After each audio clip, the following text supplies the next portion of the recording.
last breath. Walking the last step. You mean to tell me that you can't hear the music playing this whole time? God damn, this motherfucking retrograde is something else. Let's try that again. Let's get y'all some music in your life. Hold on. This shit cray. I'm on the last test, final answer and my last guess. Wonder what I gotta pass next. I'm on my last quest, so much harder than my last track. Mapless, hope I can outlast death. Grim Reaper got my address, down to my last cent.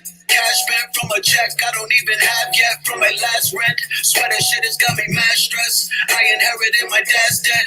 Never got to hear his last breath. And the only reason I ain't passed yet, I'm the first ever and the last left. I let the record show. I let the tech explode. Put up the weapon show. Pull up the Texaco. Knuckles in Mexico. Call up the technical. They know the text a blow. Shaka, I'm Plexico. Tell you the vegetable. Body electrical. Acid and alkaline. Body so flexible. The shooter's piece like a Uber Eats. Got a group of these scooter bees. The Uzi you can got up in Cuba eats. The powers they seek and powers the weak. They follow in creeps. Powers that be inherit the world from cowards and sheep. Get to the mountains, top towers and peaks. Flowers and sweets and shower our feet. The lightning and thunder, the shower the sweet. Shower the D's. This not the first, this our receipts. What would I do with my last breath? Would I yell? Would I cry? Would I laugh? Cause I'm glad that I'm past that mess. Till I pass, never felt that blessed. Even bad breath when you living is better than good breath. When you lack flesh, got a glass chest that I cracked and my lost breath hasn't made it back yet. I'm on my last breath, walking the last step. I'm on the last test, final answer and my last guess. Wonder what I gotta pass next. I'm on my last quest, so much harder than my last track. Mapless, hope I can outlast death. Grim rest, down to my last cent. Cash spent from a check I don't even have yet from my last rent. Swear that shit has got me mad stressed. I inherited my dad's debt. Never got to hear his last breath. And the only reason I ain't passed yet, I'm the first ever and the last left. Like a track fish, like track women, they the bad women. I'ma splash in them, leave a bag with them. Then I raise seeds to be mad different. If I die now, I'm coming back at you. Cause they damn missing, but they cash dripping, cause they royalty. So they brag different. Ain't no ass kissing, never had feelings. Seen a white victim and a black witness. Mac ripping on my last mission. Yak sipping, blowing blackism. Gat missing, he was lack slipping. Smack hit him, now we act different. Apparition, the bad vision, the Mac that chip him and crash the system. Uncle Tom, cause you that willing. Fuck the law, I'm going back to living. Astral prisms of black religions, activisms of conversations, sacrilegious the palms of Satan, black magicians, Babylon erasing. Raise our hands to God be praising. Hustle in, the marathon be racing. Nipsey at the finish line, he waiting. What would I do with my last breath? Would I yell? Would I cry? Would I laugh? Cause I'm glad that I'm past that mess. Till I pass, never felt that blessed. Even bad breath when you living is better than good breath. When you lack flesh, got a glass chest that I cracked and my lost breath hasn't made it back yet. I'm on my last breath, walking the last step. I'm on the last test, final answer and my last guess. Wonder what I gotta pass next. I'm on my last. All right. Here we go. All right, family. Peace to the family. Peace to you and yours. Welcome to another episode of Melanin Mondays. Yeah. Episode 99. Talk black to me, y'all. Episode 99. We up in this bitch. That's right. Episode 99, baby. I'm about to write the band. Hold on. Let me. Melanin Monday. Episode 99 on you hoes. Like, what's really good. And this is a late night session. Shout out to everybody. Especially, I know the West Coast is deep up in this thing when we do the roll call. I bet you $1 that the West Coast is mad deep. So shout out to all of the family on the West Coast, aka the Best Coast, right? That's what y'all call it.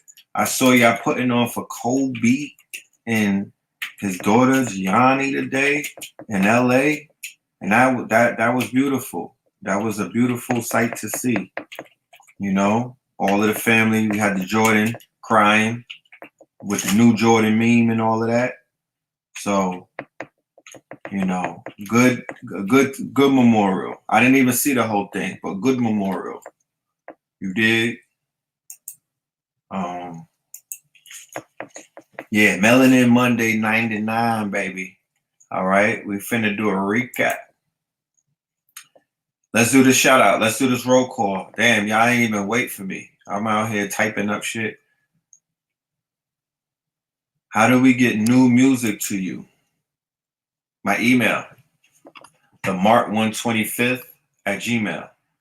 You can send me your music. We're about to do a show. I don't know what day, but we're going to do a show on this channel where we're going to be playing new music, and we're going to even send y'all an invite. We're gonna bring 3 people. Whoever wins, you know, whoever got the hot John Blaze, will send you a link, and then you'll be able to get on the show and promote your shit. You might even get to do an acapella. You know what I mean? But we'll let you get on the platform, and the whole world gets to see you. And we'll play your music, and we'll promote you, even your videos and whatnot. So for all of my people with some hot, we want fire.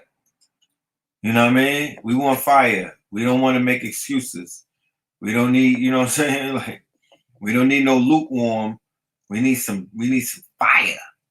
Let me do the roll call, because we got some guests for tonight that are gonna be joining me. So I'm gonna get this out the way so we can get right into the show. All right.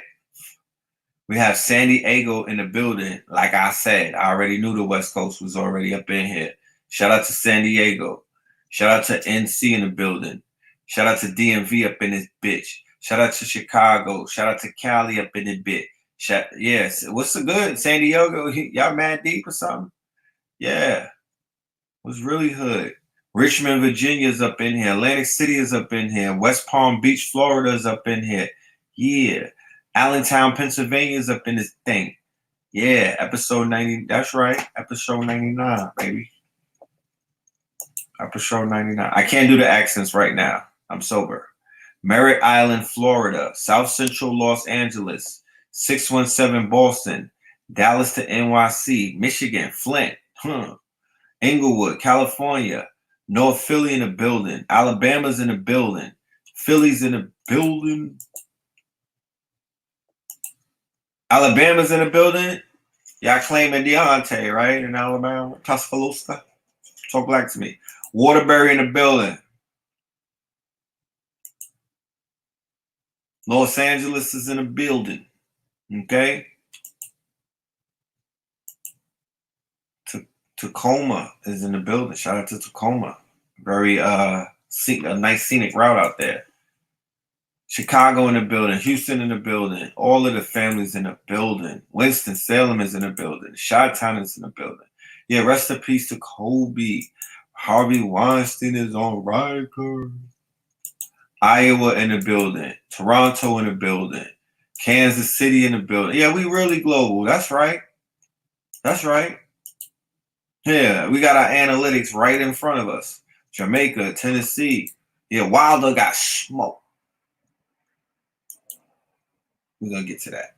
There's so much things to talk about. But then again, it's not that much. But there is a lot, because there's a lot going on.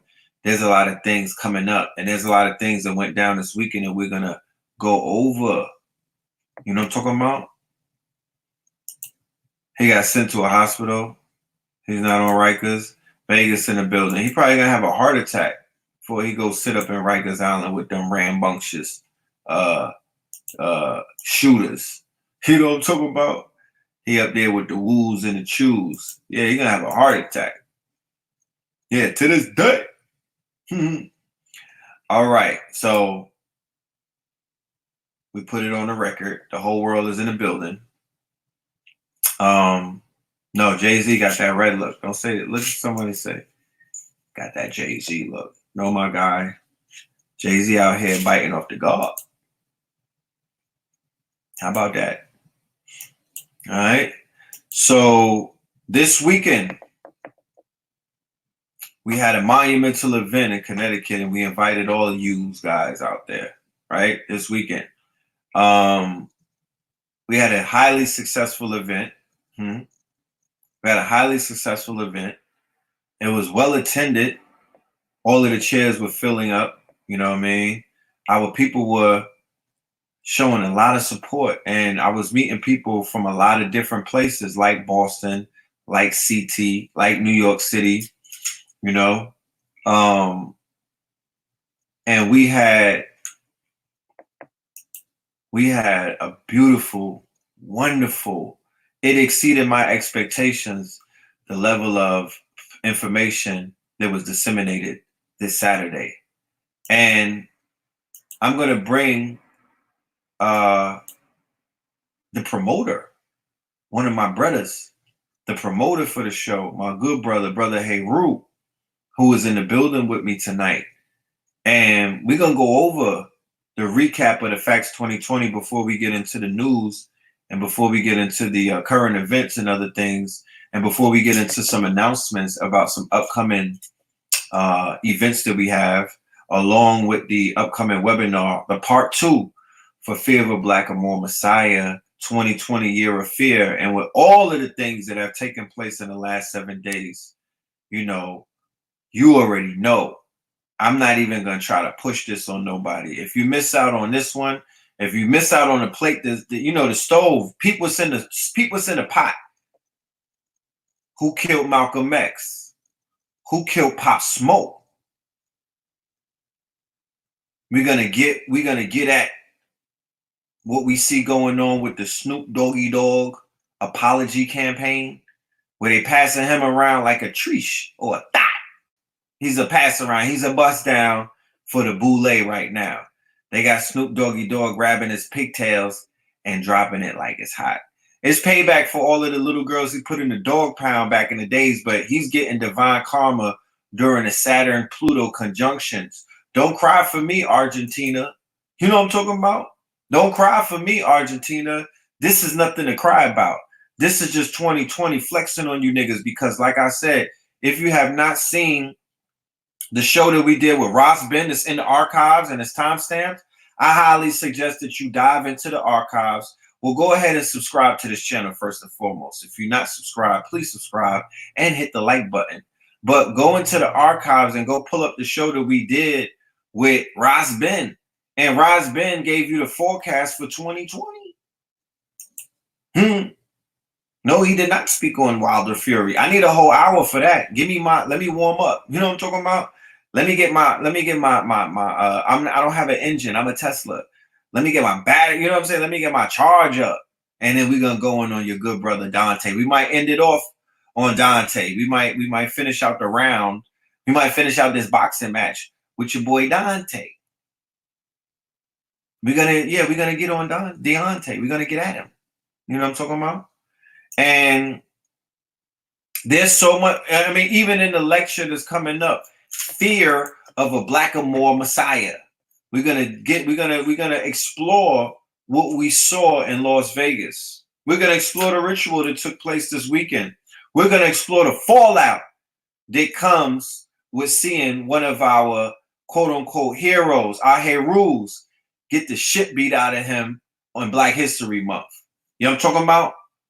You know, get rocked by the gypsy and get his blood licked by a savage, by the gypsy king, a Jesus Bible toting gypsy king. This is some new shit. This is some 2020 shit. The gypsies, they ain't running. They not for Jesus. This is some new shit. So we're gonna talk about the super violation. We're gonna talk about the drill scene, the global drill scene. Yeah, Sonic the Hedgehog. You heard them coins dropping. We're going to talk about a lot of things in this upcoming part 2 of Fear of a Black or More Messiah. I already told you for everybody that saw part 1, where we talked about Pop Smoke, where we talked about the woos, where we talked about the gang wars that are going on in New York, where we talked about the global drill scene. Because if you think that your city is not going to have a drill scene this summer, I don't know what to tell you. You're highly, you might not be paying attention. You might not have your finger to the pulse. You might not be outside like I am, because every single car I'm in New York City. It was 60 degrees today. Every single car was playing Pop Smoke.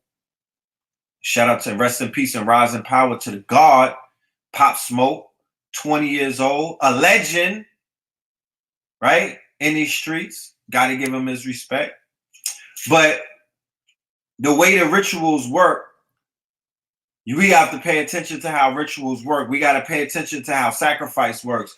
We got to pay attention to when they take somebody off of this quote unquote planet, when you get assassinated, not when you die old, not when you die in your sleep, not when you die off of an overdose, when you get assassinated, when you go out in a hail of bullets, when you're bloody, when your body is gory. There's a story attached to that, and there's glory attached to that, and you become immortalized in this realm. And we know how to judge if the body is messianic or not. We know how to judge if the cadaver is just a regular cadaver, or if the spirit that filled the husk of that cadaver was a messianic one, based off of the impact that you have in death. We cannot measure you. We cannot take your temperature until you die.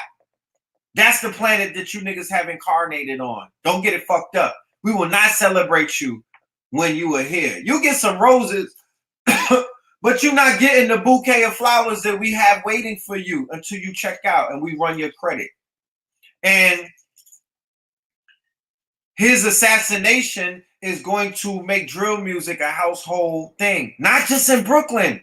By the end of the summer, it's going to be Harlem drill, Bronx drill, Queens drill, Brooklyn drill, and then there's going to be Jersey drill, Connecticut drill, the same way that there's UK drill. They drilling in Ireland.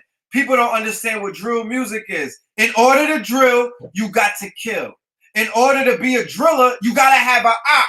So they're going to be people, you know what I mean? Because of the law of the drill music, you're going to have young niggas creating beefs with other young brothers or young sisters in order to drill, because it takes two to drill. You cannot drill without an op. Yeah, Jersey been drilling. You damn right. They damn sure been drilling. Here I'm talking about. But the version of drill that I'm talking about, the Brooklyn drill music is not whack. Drill music is war music. Do you go outside, my nigga? Are you with the shits? Are you in a non-smoking environment? For those that, I'm in a smoking environment, my guy. I'm in a heavily smoking environment. I told you before, I live near a zoo. Nigga, the drill is I live in New York. We kill to eat, so you got to drill. We drilling, my nigga. I don't know what you talking about. And there's a war going on outside. How you don't hear warrior beats and you don't get turned up? I don't get it. This nigga is talking about tip drill. That's not it. That ain't the drill that I'm talking about. That ain't the drill that I'm talking about. I'm talking about that gang, murder, bang shit that these young boys, little child soldiers, Coney 2012, these little niggas is out here letting that thing off. And now they got soundtracks. You know what I'm talking about? This is Fortnite for real. And let me say something. Relax. You relax. Let me say something. Nobody listens to that type of music. Okay. That's why I'm sharing with you some foresight. And I'm not going to get up on this platform and start beating on my chest as if I'm the know-it-all and I know everything. You know what I mean? Because I actually don't. But what I do know, and what I can I could put my word on it, because I've shown you on multiple occasions that I have an ear for certain things and I have an eye for certain things. I'm what you call a soothsayer. I could see into the future. I could forecast. You know what I'm talking about? And I'm letting you know. If you have a 12-year-old and a 13-year-old and a 14-year-old and a 15-year-old, this ain't for you older heads. This ain't, old niggas don't drill. Y'all getting your teeth drilled into. You getting moist niggas don't drill either. Somebody's drilling you. But for these young teenagers, the rites of passage is to be gang at this point. For the young children, post 2012, post Trayvon, and we're gonna explore that. in this upcoming lecture. Tonight we'll touch on some things, but I need y'all to go ahead and get these tickets so you could be in the building. But Pop Smoke was 12 years old when Trayvon Martin got killed. Talk black to me, my niggas. Do you understand what's going on out here? Pop Smoke was 12 years old when Trayvon Martin got killed. Think about that. Think about that.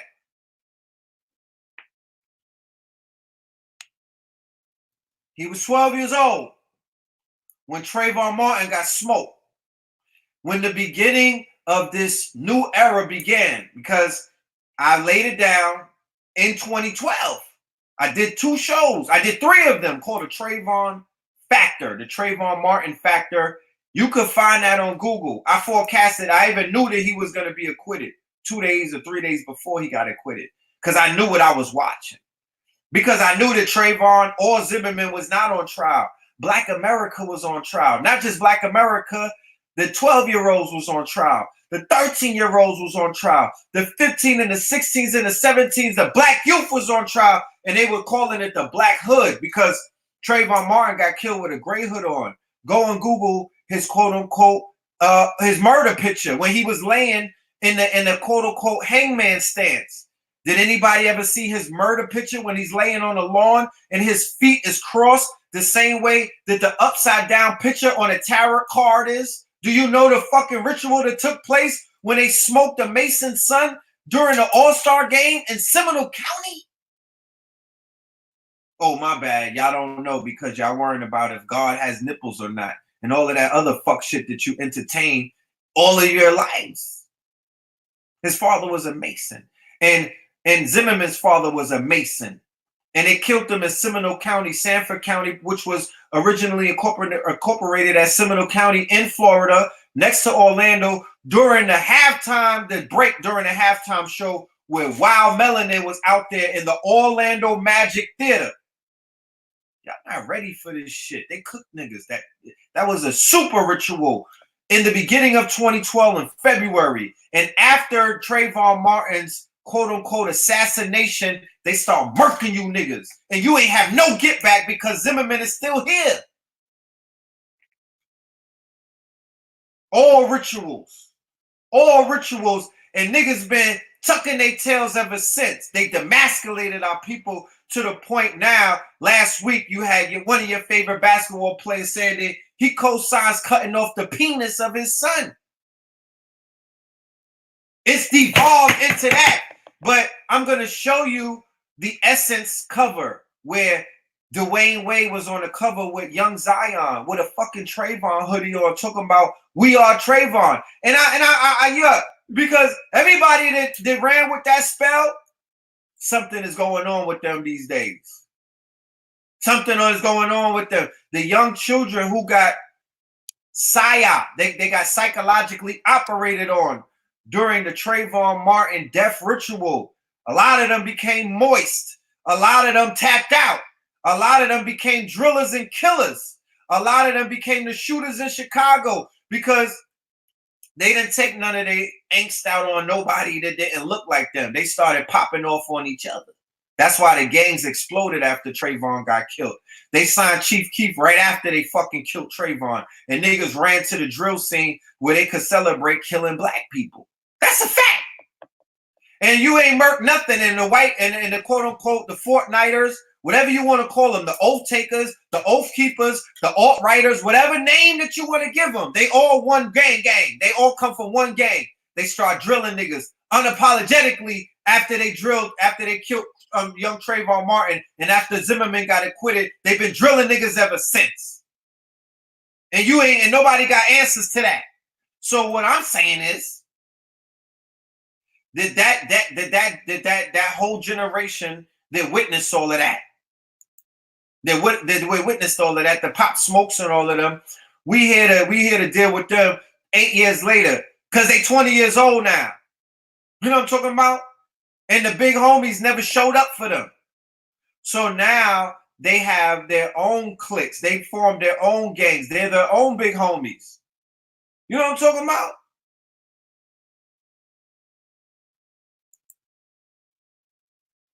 Wade's babysitter was a moist. Yeah, I mean, go and listen to the interview with the mother of Zion, his biological mother. They're gonna be like, yo, this nigga switched up on us big time. Not the son, Dwayne Wade. He's not the. They like, yo, this is not the Dwayne that we knew. They used to sleep in our house after he got with Gabby. But I'm not gonna hold my brother Hey Rue too long. Let me go ahead and open up the line for my good brother, the host of the Facts 2020 in Connecticut. This brother holds down Connecticut with an iron fist. He's gang. So welcoming without any further ado, brother Hey Rue in the building. Talk black to me. What's goody, bro? Peace, love, and light. What's the sign, Lordy? Are you broadcasting from your laptop or your phone? My laptop. Oh, okay. Peace to the God. What's goody, man? Peace, Lordy. What's the signs, man? All is well. You know, we in here. I had to warm it up for the family. You know what I mean? I see you went in for a minute, man. You definitely went in. I didn't know that. Pop. I mean, now that you say it, I mean, it's simple mathematics. That Pop Smoke was 12 years old when Trayvon. That's just like, that's ill. Like, you know what I'm saying? That was highly explosive when you just said that. You know what I mean? 12. I just learned 12 years old. So yeah, we 12. I'm like, and I got an article that the New Yorker wrote in 2013 or 14 to highlight the gang violence in Brownsville. They were highlighting a gang called the Wolves, right? Push stars in the Wolves back in 2014. The first iteration of what we see going on right now with the youth that are out here drilling. And the first iteration was the beginning of the Wolves and whatnot. And around that time, they were 14 and 15 in 2013 and whatnot. And they were out there smoking each other. And the magazine, the New Yorker, I don't know if people understand what the New Yorker is. Yeah, that's the old publication, man. It's been around forever, the New Yorker. And when the New Yorker highlights something, it's not for people who don't read at a certain grade level. It's not for black people. They talking to judges. They're talking to attorneys. They're talking to the upper echelon of New York City, the upper echelon of liberals and all of these other people. So they were highlighting the brewing gang wars. They were highlighting, not celebrating. They were highlighting, but it was almost like a commercial in a way. And sound like the gangs of New York to me. That's a fact. So sound like the New York to me. The Yorker talk about the gangs of New York. Yeah, your connection is a little bit off, Lord. That's why I was asking you if you was on the your cell phone. The connect it's good, but it's a little bit off. There's a little it's a little staticky sound wise, just a little choppy. Check. Yeah, you're not in Texas, right? You're not in Texas. You're in Houston, right? You're not with the Swisher. You're not with Swisher House right now, right? No, I'm in you know where I'm at. Because if you was in Houston, you could be chopping. I ain't chopping the screw with nothing. Ain't nothing chopping the screw in CT. I'm straight. You know what I'm saying? Facts. But I can see it. It is a little delay. You know what I'm saying when I speak. Mm-hmm. Is there any way you can fix that? Let me see. Hold on. Yeah, because they said they need to hear every word. I need you to be very clear when you talk to the family. I heard you, love.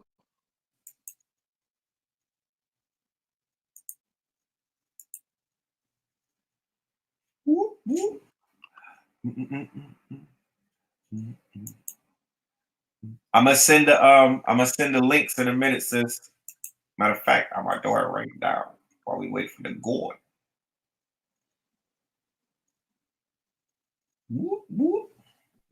Word.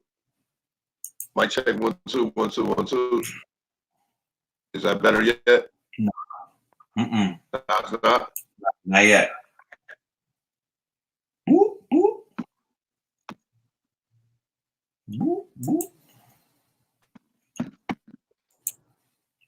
I'm gonna. Somebody say you're on a 56K connection. Look, look at the what they wrote. It says coming through like an old Chinese flick. He'll be back. He'll be back. He's gonna get his technology up. But this is a retrograde, and not to be all, all woke on you and whatnot, but it is a retrograde. It took me like 10 minutes to get this whole show started. Facts. You know what I'm talking about? Let's get a video publishing kit going. Lend or sell. Hit me on my inbox. Talk to me about that. Talk black to me about that. I like the way that sounds. We're working on something right now. We actually have an app that we were going to launch on Saturday, but I'm going to wait. I'm not going to launch it. I'm going to wait. You know what I'm saying? We didn't have enough time when we were doing the lecture. We had a lot of speakers and the time was running out. So I didn't get a chance to get on my Steven Jobs and launch the, we got 3 apps. We got Netterflix, KTL Media, and we have Know to Ledge Media app. It's already it's in the can, my peoples. It's on its way. You know what I mean? You're going to be blown away. So we're going to be looking for content creators. We're going to be looking for people that want to advertise. We're going to be looking for artists because we have Spotify, an app that's basically mimicking Spotify, and it has the same tools that Spotify uses. So we'll be able to have full conscious playlists. We'll have 24/7 streams of music from independent artists. We are really focusing on artists that are independents, but you got to be nice. We got to be nice because we're going to have a rating system. You know what I mean? Don't get washed. You know what I'm saying? You got to be nice. You know, if 3 people say that you're nice, you might be nice, but get some people to agree that you're nice before you pop up and start sending me shit. And I'm gonna return it to the sender. You know what I'm saying? I won't throw it away. I'll just send it back to you. You know what I mean? I'll just send it back to you. And then I'll block you until you get your shit together. Okay. I'm not trying to judge, but we're not gonna we're gonna set the standards. This is not a help app. You know what I mean? This is not SoundCloud, my genius. This is a curated space. You know what I'm talking about? This is a curated space. This ain't that. This is not, yo, I just bought me some shea butter and no, this is not that. There's other apps for shit like that. We ain't doing that.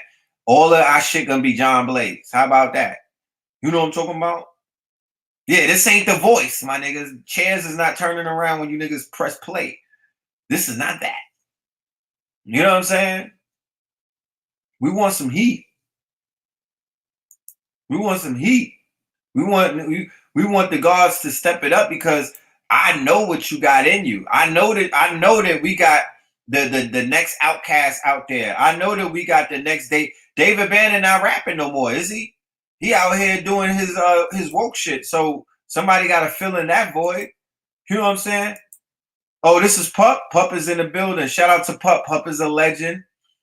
Pup bodied it. Pup did his thing. He opened up for us. Shout out to you, Pup.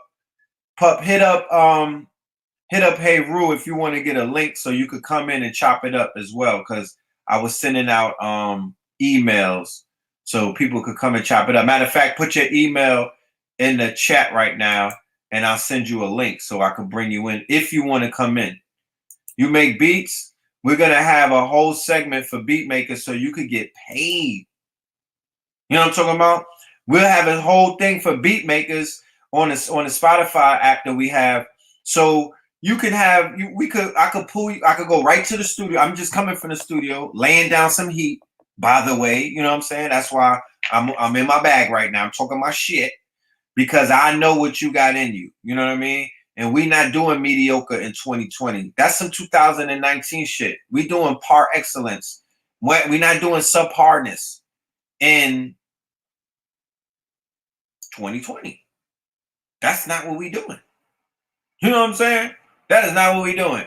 So step your shit up, get your bars up, go, I don't know, go do a retreat, my nigga. Go with KT and go foraging and go eat you some leaves or something.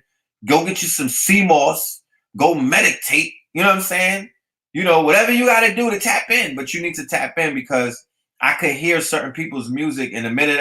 The first 30 seconds, I'm like, nah, you're not tapped in. You're not.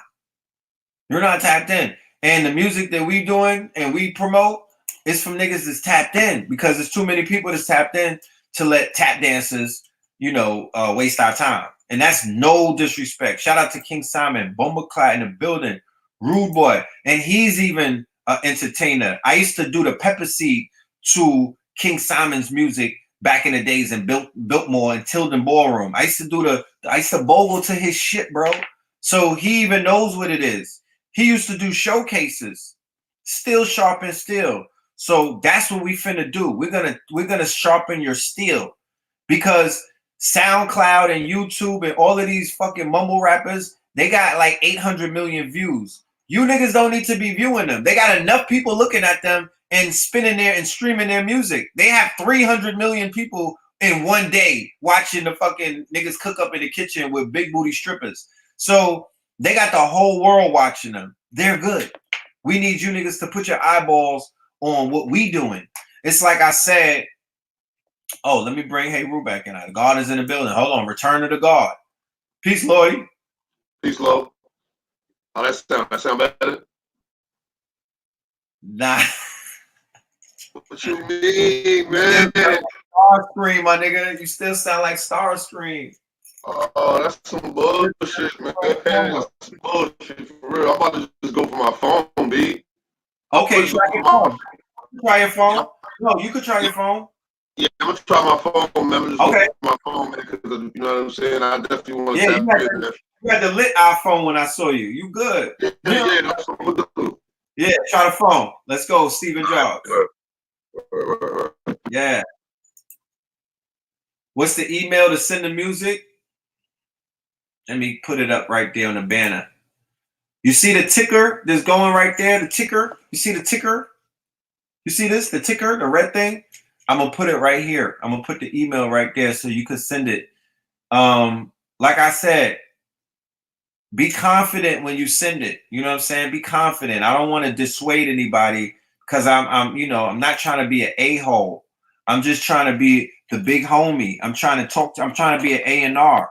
If you were to go to a label and you were to meet me and I were to greet you at a label as an A&R, I'm going to be very adamant about your music sounding a certain way. Facts? So we have to be responsible for each other, because they don't have A&Rs in the hip hop game anymore. They took them out. You dig what I'm saying? It's null and void. So we got to be our own A&Rs. And all I'm saying is, let's turn up.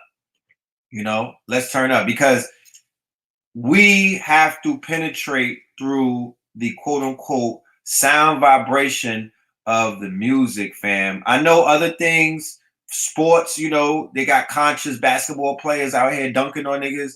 You know what I mean? And we have our teachers, and we have our authors, and we have our documentary filmmakers, but we need our artists. We need the artist shit to really step up, because this is a global, we have to combat the fuckery with clean glasses of water.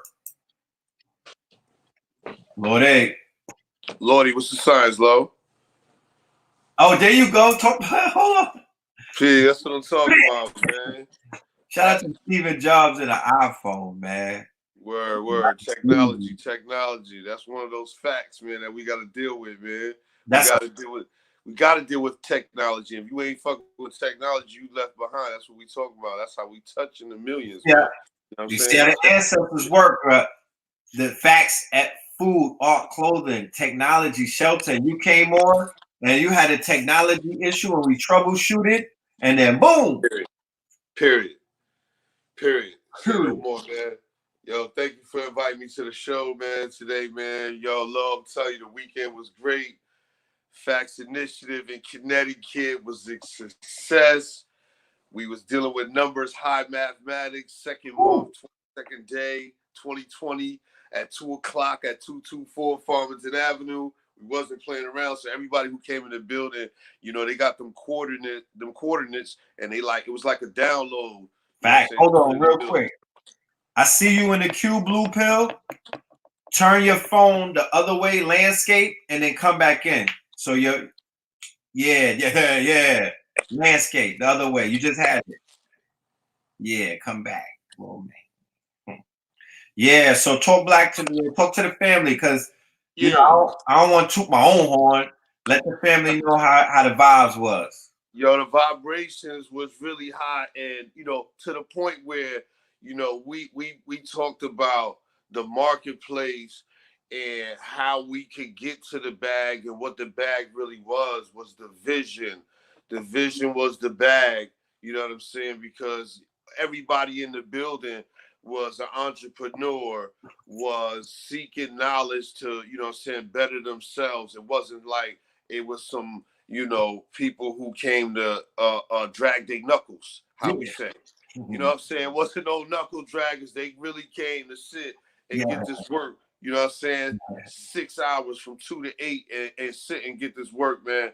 Listen, your brother brought, you know what I'm saying, the attention to CBD and hemp, which it was highly explosive because he just went totally the other way, where people were expecting, Facts Initiative. He was like, yo, listen, I'm trying to tell y'all something because it's what it is. That was powerful how, Blue came with his presentation.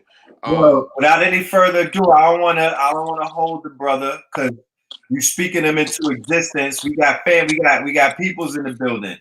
So let's go ahead and bring in our good brother Blue Pill, brother. Yes, brother Blue is in the building. Peace, Lordy. Peace to the God. And we have another guest. God. Peace, love, and light.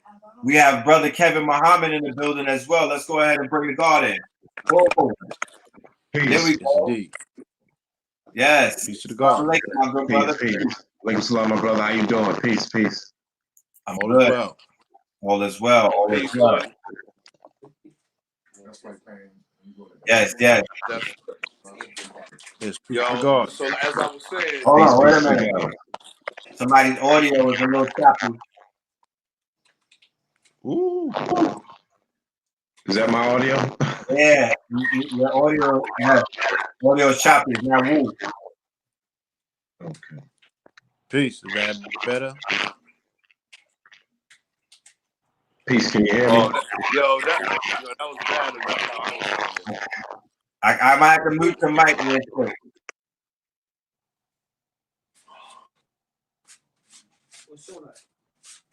It was kind of, yeah. Is that better? Huh? Not you. You good. Your audio is good. Kevin's audio.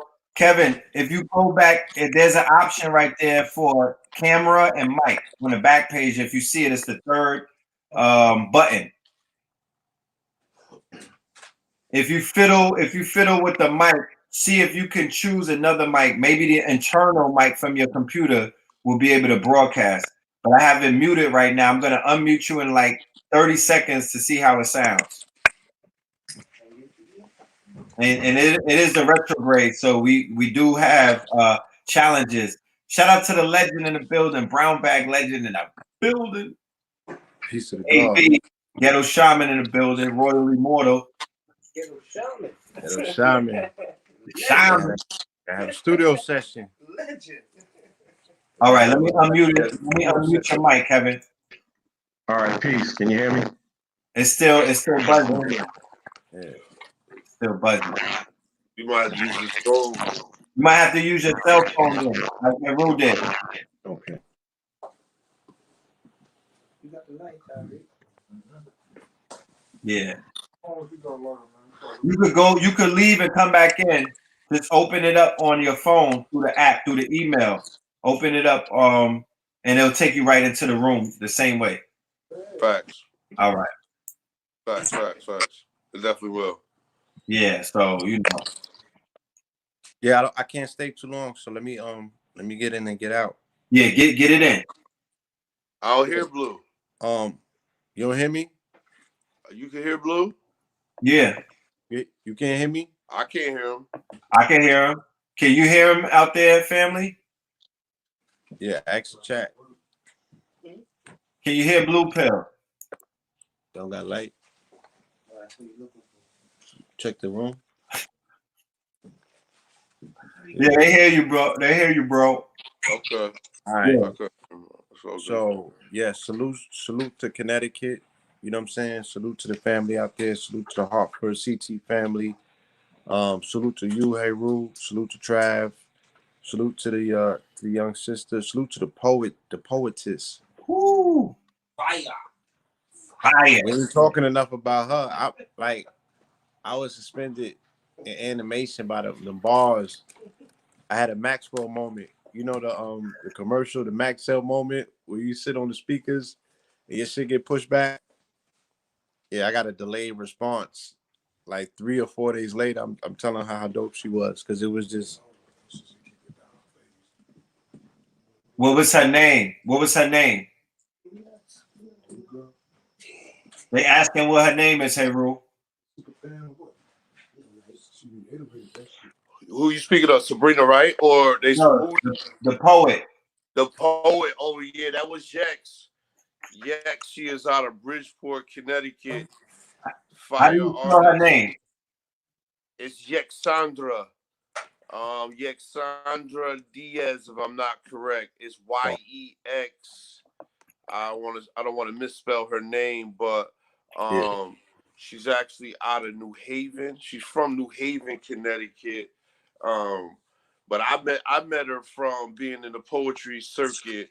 You know what I mean? And you hear poetry, and some be, when you hear somebody like her in the way that she put it down, it's like you hear a lot of mediocre shit compared to something like how she put it down. It was very powerful, and I've heard dozens of pieces from her. So, I knew it was gonna fit right in Facts Initiative and what she was gonna talk about. But yeah, her name is Yexandra Diaz. I think I can go to my Facebook and actually get her actual name. Yeah, I'm She's a telling you, profound artist. She was fired. Yeah, She was. get her IG. get her IG so we can share it. And Kevin Muhammad, I see you in the queue, but I need you to do me a favor and rotate your phone sideways so it could fill in the whole screen. There you go. Let's bring the brother in. All right, brother Kev, how you doing? Peace and love. Good. Peace, brother Kev. Love and light. There you go. The audio is fixed. Touchdown. Talk black to me. All right. Okay, so we have I'm sure we might have more guests coming in. I hope Trav pulls up. But at this point we have the Fantastic Four. We want to basically do it the same way that we did it during Facts. You brothers were the hosts, and you were able to talk about, gave a lot of wisdom, a lot of insight, you were great hosts. So right now, I just want you to mimic that and just, let the family, it's about 520 people here. They have no idea what we're talking about. So let's just bring them in the building. Ashe, man. First and foremost, we talking about the acronym from the acronym being in a personal level and entrepreneur level: food, art, clothing, technology, shelter. You taking the initiative yourself.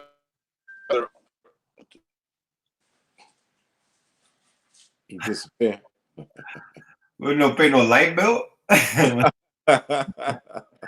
Well, brother Kevin, until he comes back, you could pick up where Maybe brother went to another portal or something. I don't know. You know what I'm talking about? Yeah, as he was saying, food, art, clothing, technology, transportation. We were really that's how we promoted it, and everywhere I went, I mentioned that it was going to be red pill, blue pill, and the consciousness movement was there, and I'm a little different generation. It may not seem that I'm a 70s baby, but I roll with my brothers and sisters that are from the late 80s, the 90s, and everybody knows for the conscious movement who red pill, blue pill is, and I grew up kind of with Dr. Phil Valentine's and listening to those audio cassettes and CDs, and before they would CD VHSs. So, you know, consciousness is not new to me, but a beautiful generation. They really want independence. They really want to do for self, and they're about entrepreneurship. So when we started breaking down these acronyms, they got it. You know, they got it. You know, they wanted to discuss how can we produce our own clothes? How can we, you know, market our own clothes? About the food, they understand the food is in many cases is poison. You know, what we gonna do about the food? What they got to say? What's Red gonna talk about? And I was very much enthusiastic about the hemp um, presentation. I'm still talking about blues hemp presentation. You know, Right. I'm on campus right now. You know, the consultant on campus, and we in a health and wellness within the university. And I started talking about hemp, and these white nurses are looking at me like, yeah, you know, that's the CBD oil. They get it, you know. Oh, they get it. So Yeah, they get they it. get it. You know, white folks understand that. You know, so for the most part, it was information, or you say information, before we even got the people there. They were ready for the information, and they were information to receive it. So It you was know, information to receive. that I think it was just, you know, we channeled that energy before you got there, and y'all had the energy when you got there. Just an awesome, it's a beautiful thing. You know, it's a beautiful thing. And I'm still, you know, we're still talking about it right now, you know. So a beautiful thing, and I appreciate, you know, the gods coming through. And it was just the timing of it, you know, it was just perfect timing. Thank you. Yeah. Thank you. I had to mute your mic, here. I got you back on. Okay, that's what's up, man. It sounds like you got somebody wrapped in plastic held hostage in your room where you at. Is that me? Is that my mic? Yeah, it sounds like you got 8 catfish in a plastic bag. Just going in. Yo, that can't wait. That can't be me.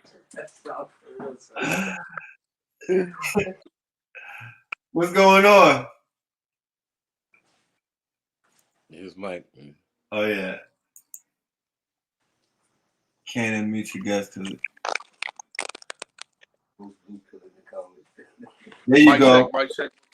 That's me. That can't be me. That's not. Is that me?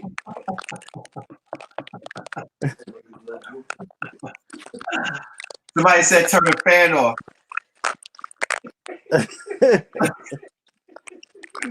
Man, that's not me. I'm muting my mic. I'm about to mute my mic. If I mute my mic right now, that's not me, fam.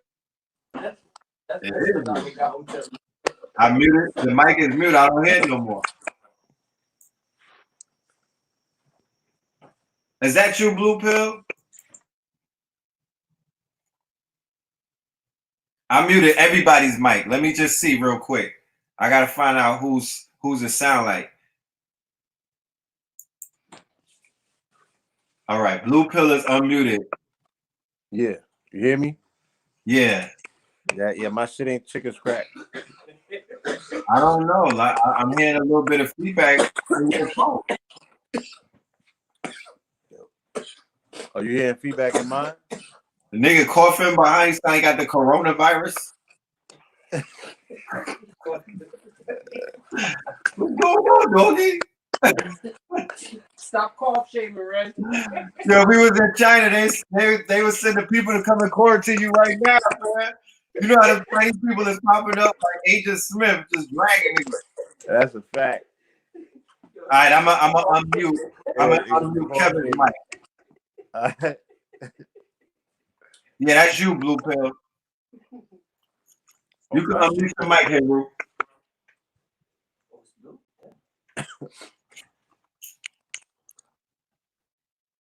All right, so like I said, I knew that was. Yeah, brother. So it wasn't me. Clearly it wasn't me. So back to what I was saying about Facts Initiative and, you know, how we rolled out Facts Initiative for the beginning of the year during Black History Month. You know what I'm saying? Not only was it Black History Month, the date was significant.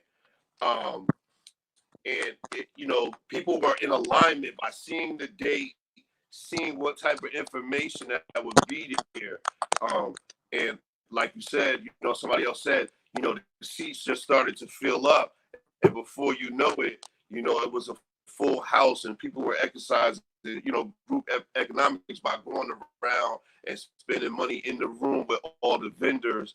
Not only that, but it sparked so many conversations that needed to be had and say, yo, let's get up and let's do something.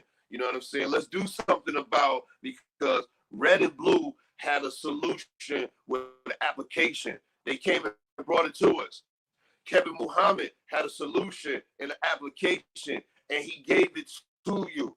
Sabrina Wright, she had a solution and an application, and she gave it to you. You know what I'm saying? So every speaker, and even the performers, were on a level where you could get something, and it wasn't like a feel good. It felt good, but you left there with the conversation and saying, okay, him. Why? You know what I mean? I know how to reach out to somebody about homeschooling. I know how to reach out to somebody about building in their own clothes right there, like literally on the spot. Hold on, my good brother. I don't want to interrupt you, hey, Ru.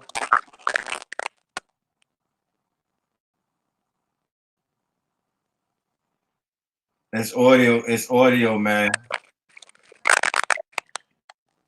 You said my audio's bad? Huh? My audio's bad? Your audio sound like Deontay Wilder's eardrum right now, my good brother.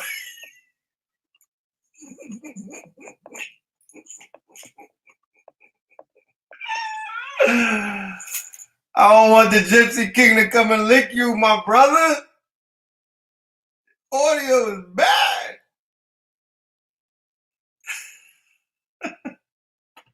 Somebody said you got the mic from wish.com.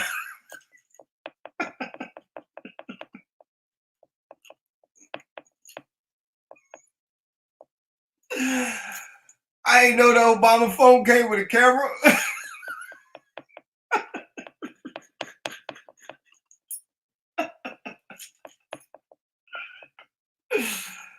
Oh, man. All right, we're gonna bring you back in. I'm gonna unmute everybody's phone. All right, I unmuted you, hey Ru.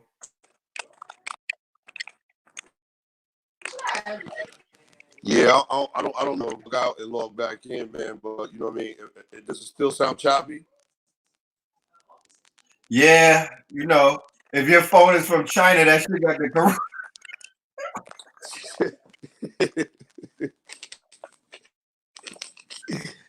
I don't know what to say, man. I'm gonna try something else, man. You know what I'm saying? I'm in a house that got Wi-Fi, so I don't know what it is. They done sent you a Samsung with the coronavirus in it. It's bad. Oh God. Nah, it sounds bad because it's information and people getting information with that shit sound like popcorn. We want it to be healthy. Brother Kevin, I'm gonna open up your line. Peace. Yes, brother. Peace. Yes. So I want huh? I'm here. I'm open. I can hear. I can hear you. Okay, great. I want to know, based off of what you saw on Saturday with the presentations from the multitude of presenters, we had about 5 or 6, and we also had a lot of entertainment as well, which was a great balance.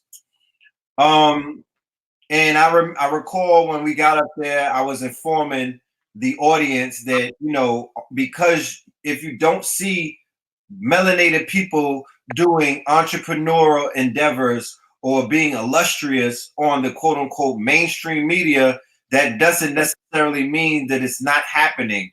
So I want to know from you, did you walk away with a better,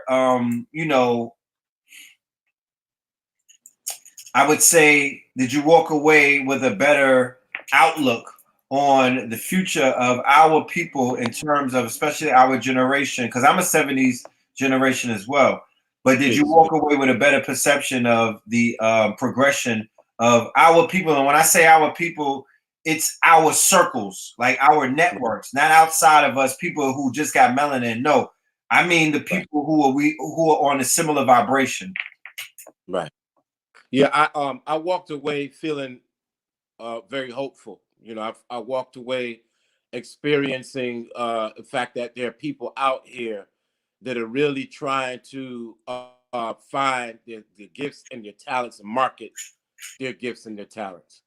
I also was inspired by the fact, you know, the sister that was there, Sabrina Wright, that, you know, that there are people out here really making money, you know, through entrepreneurship, marketing. You know, we're utilizing the current system of things to make money, and that's something that, you know, even though I promote education, it's a certain type of education.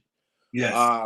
I used to listen to a lot of people in education say, "Man, I never make any money," and then I learned, you know what, my skill is marketable. There's a way that I can make money, do what I have to do, and be independent. I got that from you and Blue.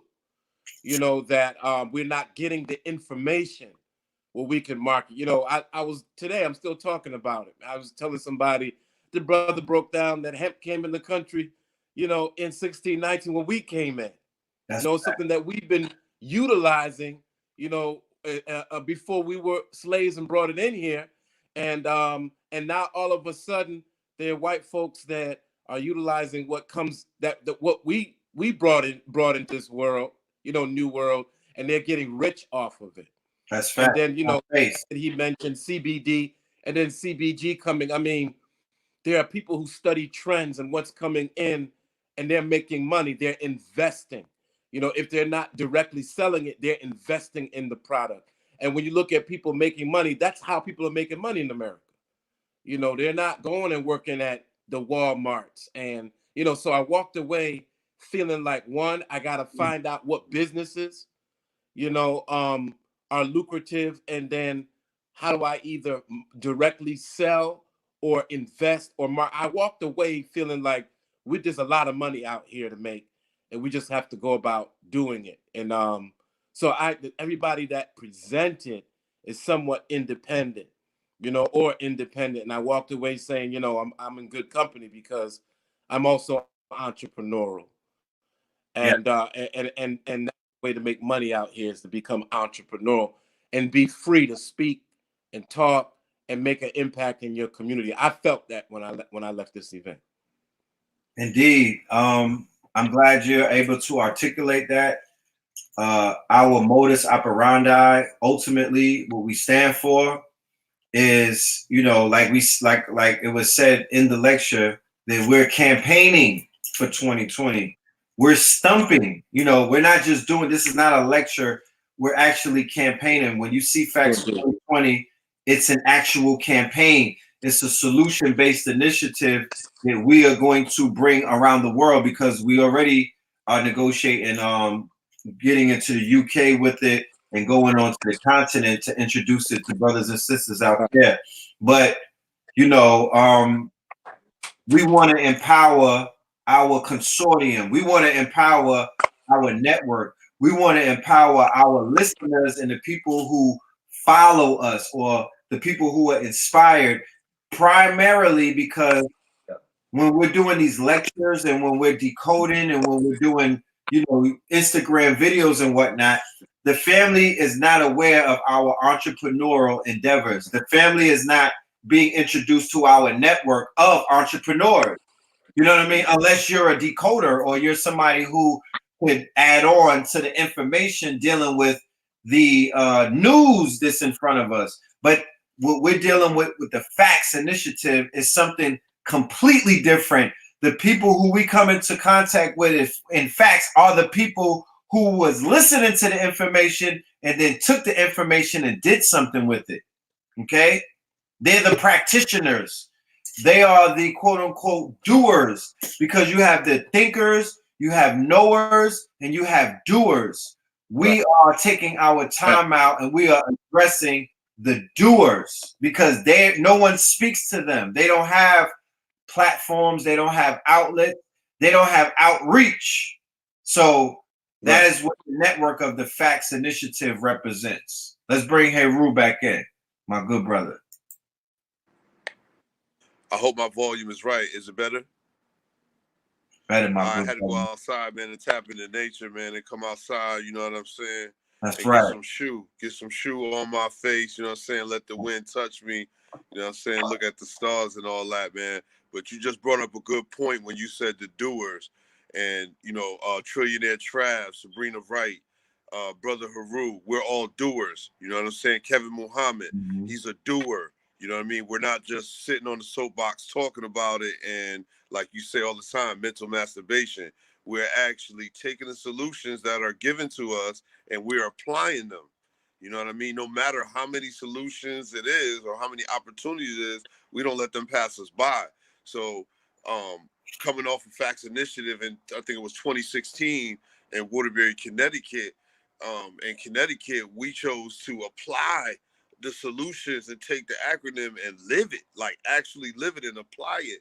You know what I mean? And it grew a network of people that transform into dollars. You know what I'm saying? We was able to monetize, you know, how we were moving and teach other people and go to other cities and do that and continuously do that and support other people, that other grassroots companies that were coming up, that because they just had ideas, but they had no network of people to, you know, get their idea to. So Facts Initiative was just like, it made all the sense. It not only made sense, it made dollars. You know what I mean? To bring entrepreneurs and families in the building, and not only entrepreneurs, but people who are seeking to be entrepreneurs, and, you know, saying change something, the doers. And like you said, it spoke to them and saying it was so many solutions in there that you had to gravitate to one of the solutions and basically go to facts2020.org and sign up. Basically, that's what it did. You know what I mean? They're saying it puts you in a position to say, you know, in 2020, you know that there's some things coming. You know what I mean? You guys spoke about some apps that y'all dropping that was highly explosive, that, you know what I'm saying, totally blew my mind and other people's mind. I've seen the reaction of people when we heard about Netflix. Netflix was like, whoa, original content. You know what I'm saying? It's a platform where we could, you know what I'm saying, spring so many ideas that the community has from all over. You know what I mean? And that's what we gave to people. And I knew that Red and Blue, not only Red and Blue, but Kevin Muhammad, all the speakers had solutions, and they weren't just talking about it. They could literally have something that was tangible that you can walk away with and say, you know what, I just added on to my life by building with these brothers and sisters, you know what I'm saying, for whatever it was, 6-7 hours. You know what I mean? Not only did we do that, we actually traded the black dollar that day. You know what I mean? We traded the black dollar, you know what I mean? And was entertained by the arts of our own people. So it was a beautiful thing, man. Facts Initiative coming all across, you know what I'm saying, the United States, all across the United States, man. That's a fact. Right. I'm looking forward to April 24th in the A. You know what I'm saying? Out there with you, Pillar. We looking forward to that, coming the 24th and May 10th. We looking forward to them dates. No doubt. For my DC family in the DMV area, we have an announcement for our Facts date. And that tentatively is going to be on Mother's Day. Facts. In Washington, D.C., Mother's Day. And we're going to have a bevy of women entrepreneurs on the quote-unquote card to represent the divine feminine entrepreneurial spirit that is rising like a phoenix in this new epoch that we're in. We're going to highlight Dear Mama. We're going to highlight the divine feminine entrepreneurial spirit, the Madam C.J. Walker spirit that's running through the veins of the sister Sabrina Wright and many of the other sisters that are out here, illustrious and industrious. Salute to every single one of you. So look forward to the adverts. We're going to push that. We're going to get that out there. We're going to let the family know. and we'll have the link prepared for you in the very, very near future. But what we experienced on Saturday was so monumental. It was so powerful. It was so empowering, meaning that you could have been in the audience. You don't own a business. You don't have an idea of owning a business. You don't want to own a business. You're just happy to be there. You walked out very charged up, inspired. You were happy to see that there were so many people that looked like you who were up in front of you in front on that stage, and they were able to say, well, this is what we're doing, and this is not one thing. We're talking about serial entrepreneurs, people with multiple income streams who were able to point out, this is what I'm doing that works for me. This is what I'm doing that works for me. And this is what I'm doing that works for me. And not only am I getting up here sharing with you, I'm also willing to share the tools that I'm using to get me the things that I've got.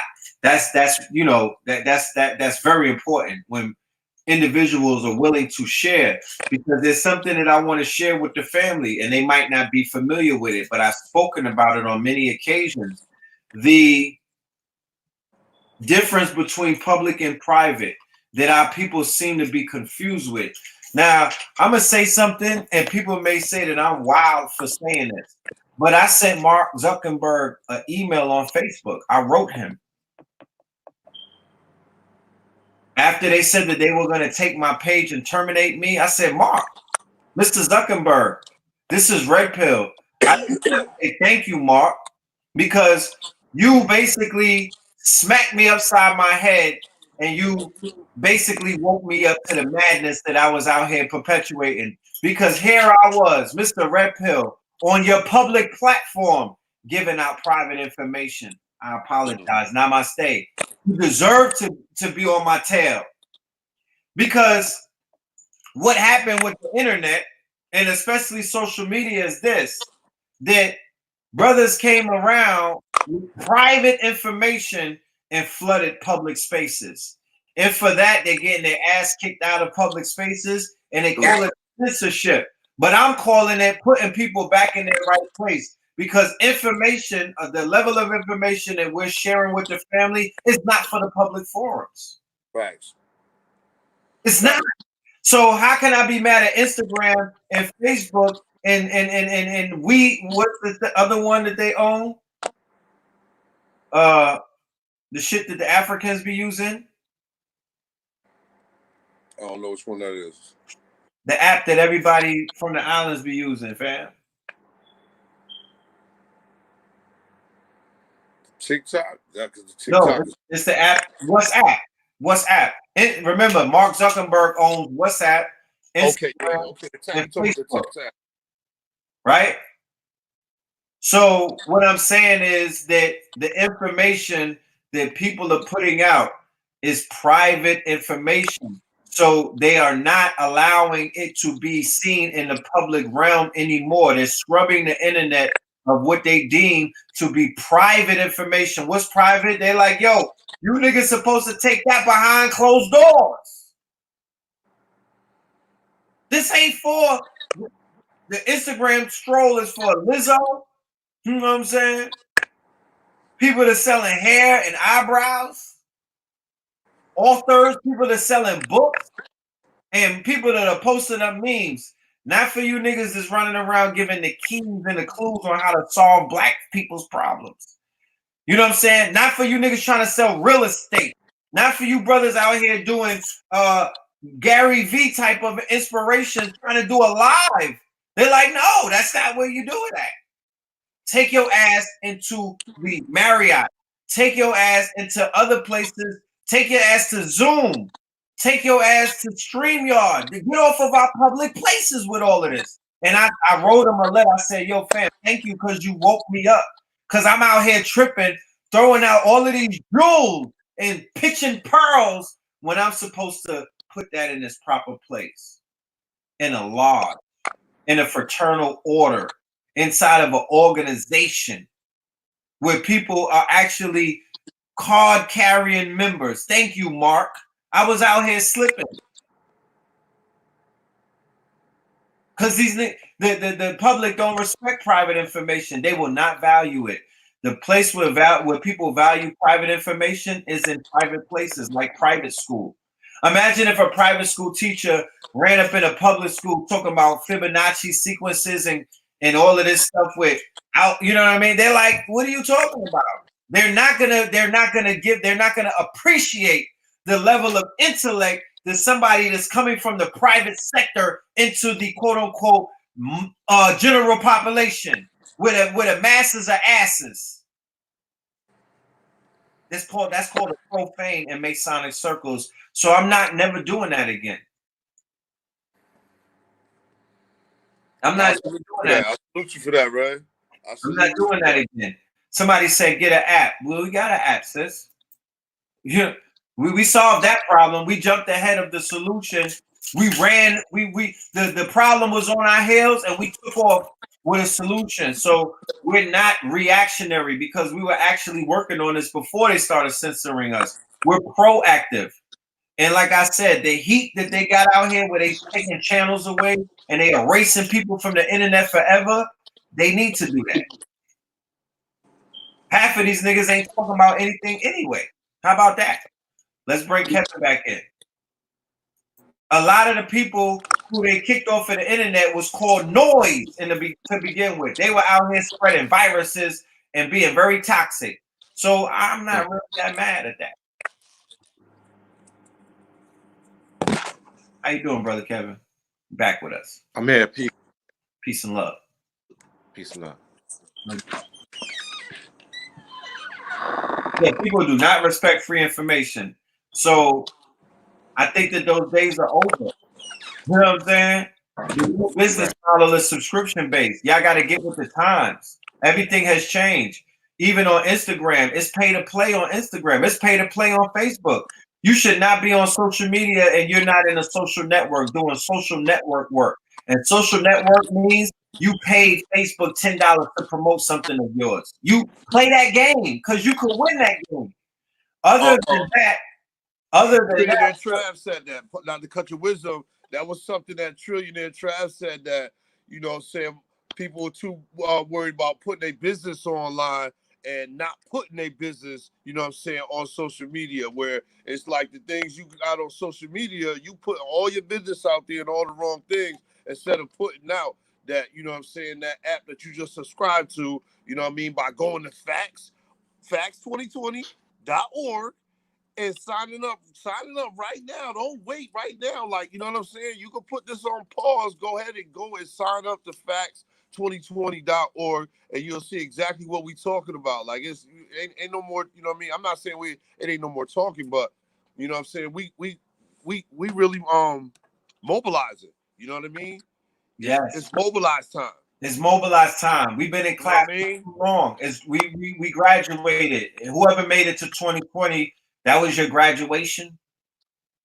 You know, you all right, Blue? Oh, I thought your screen was frozen. Yeah, Blue, I heard your voice. The retrograde got my brother.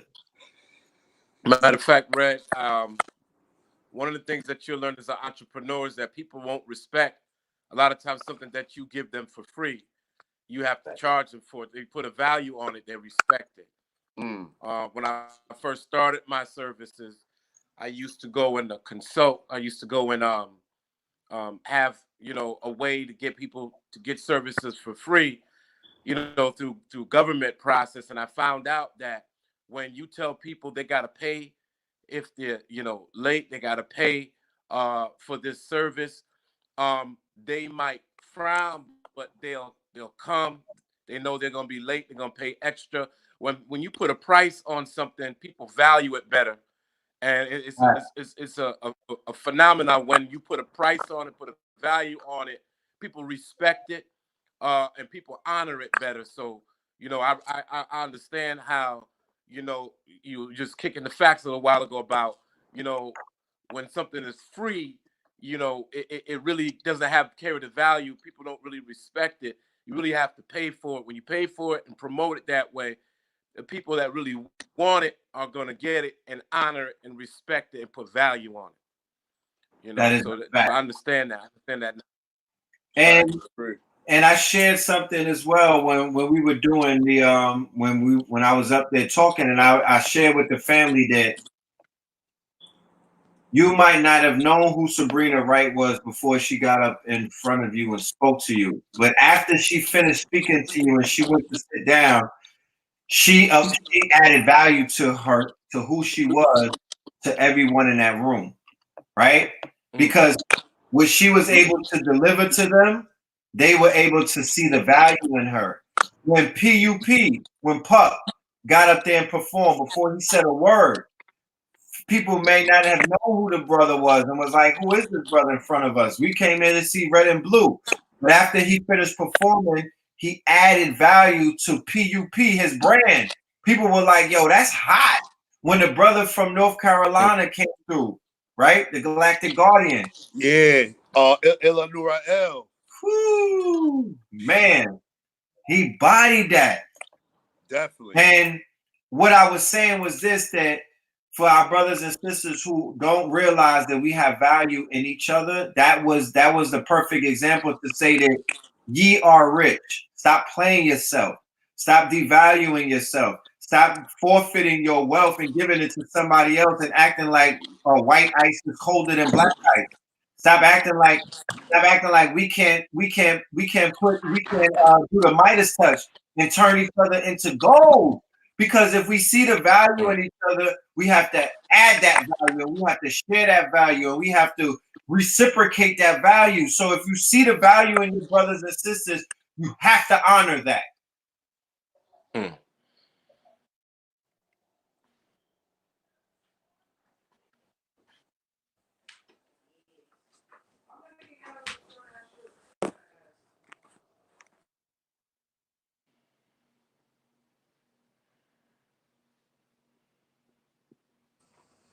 Especially in this era where information niggas want to get lit off giving shit. You gotta get the cop sample, yeah.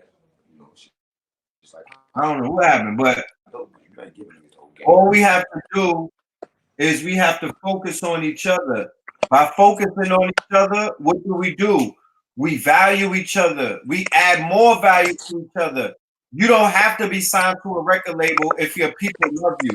You don't have to be running around trying to get somebody to put you under contract if your people value you. People don't understand why people are going to Hollywood, why they're signing contracts to record labels, why they're giving their lives away and selling their souls to these devils and whatnot, because they are not appreciated from whatever small hick town that they come from.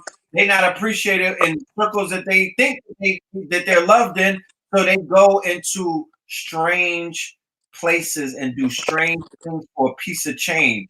With Harvey Weinstein at 2:30 in the morning when he invites Lupita to his hotel room in the lobby at a bar at 3 a.m. He's like, yo, why don't you come upstairs and read the script? And she goes. And she goes at 3 a.m. Mike. Think a nigga dick that hard at 3. So we have to focus on our network, because let me share something with you. This blew my mind. My African brother, Nana Yao, broke this down to me yesterday. We were talking about slavery. We were talking about the origins of slavery. We were talking about the origins of capitalism in America and the fact that it was built off of the quote unquote exchanging of human bodies, right? I was a block away from Aetna Life Insurance when I was in Connecticut. Aetna Life Insurance was one of the first life insurance companies that came up off of black bodies, human trafficking. That's how because they did not deal with paper money when they had chattel slavery. They dealt in credit, and you were getting credit from insurance companies, and they were able to basically get credit extended to them by insuring black human bodies.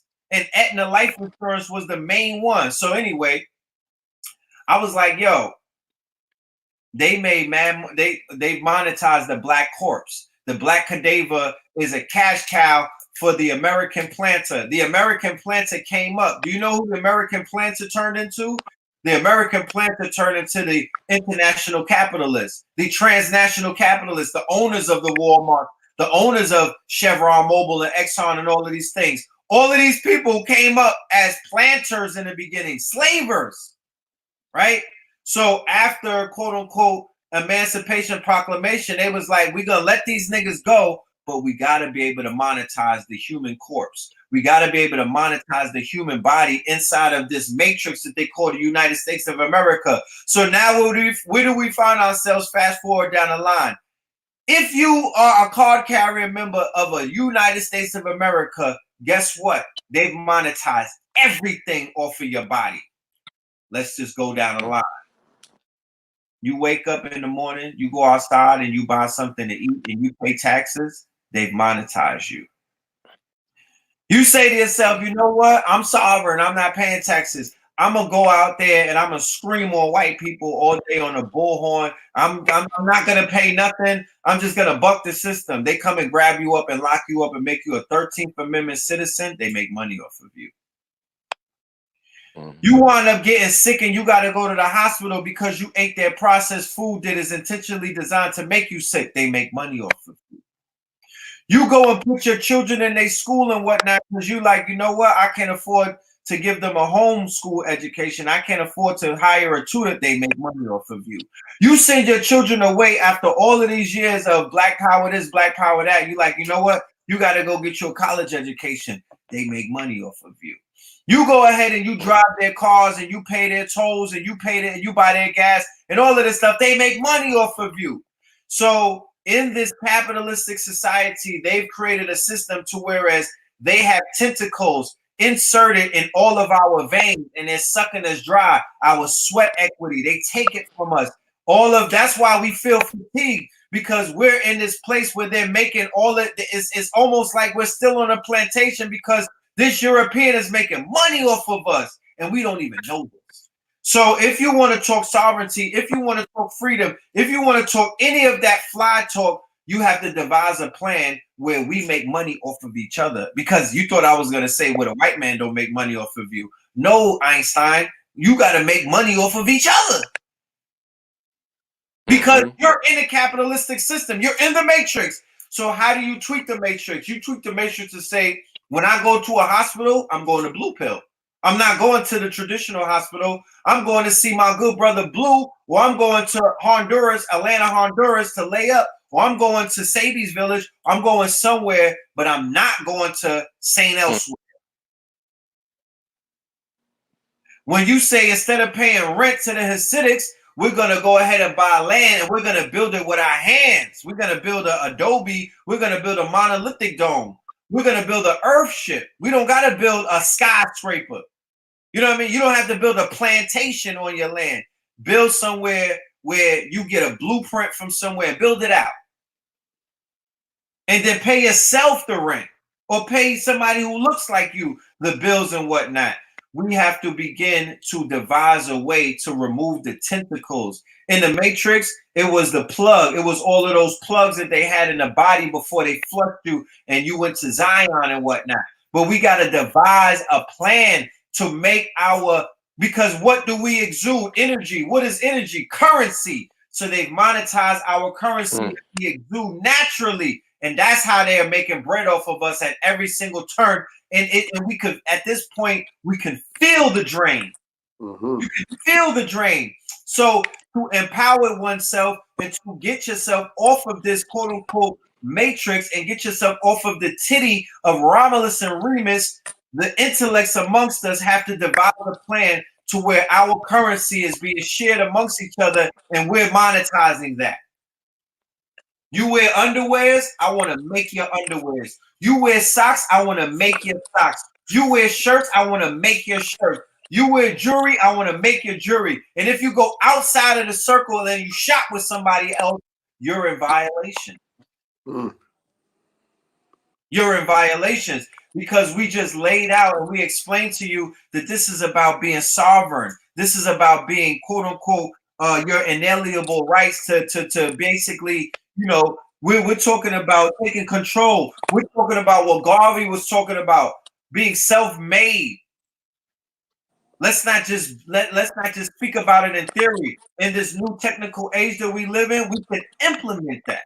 I'm trying to explain to you, you don't have to do it in protest either. You don't have to do it like certain people do it and get caught out there. Don't tell nobody what you're doing.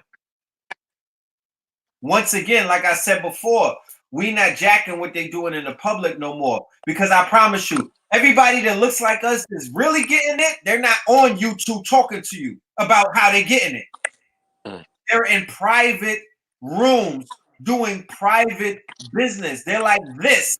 You don't talk about when you have a run, when you got a run going, when you got a quote unquote a good thing going. Grandma would smack fire out of you. She told you, "Nigga, open your mouth."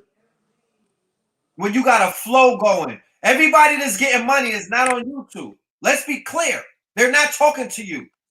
You find out about their money when they're on a Breakfast Club. You find out about their money when they're on a CNN special. They're not going to say a word.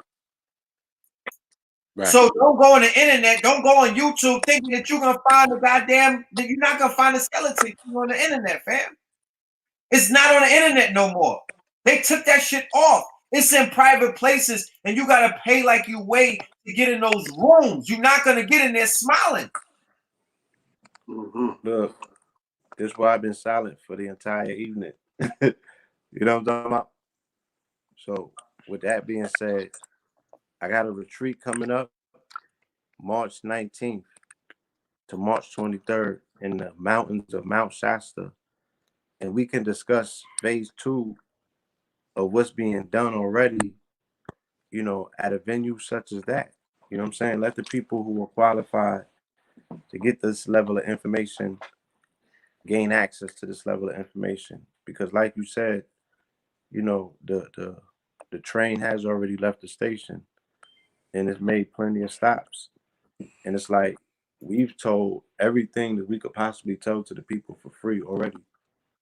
You know what I'm saying? But yeah. I'm like very much engaged with, you know, the active principle of doing. But we can only stop and share that information for people who want to participate. If they want to, they want to do as well. The doers, the ones you were talking about like that.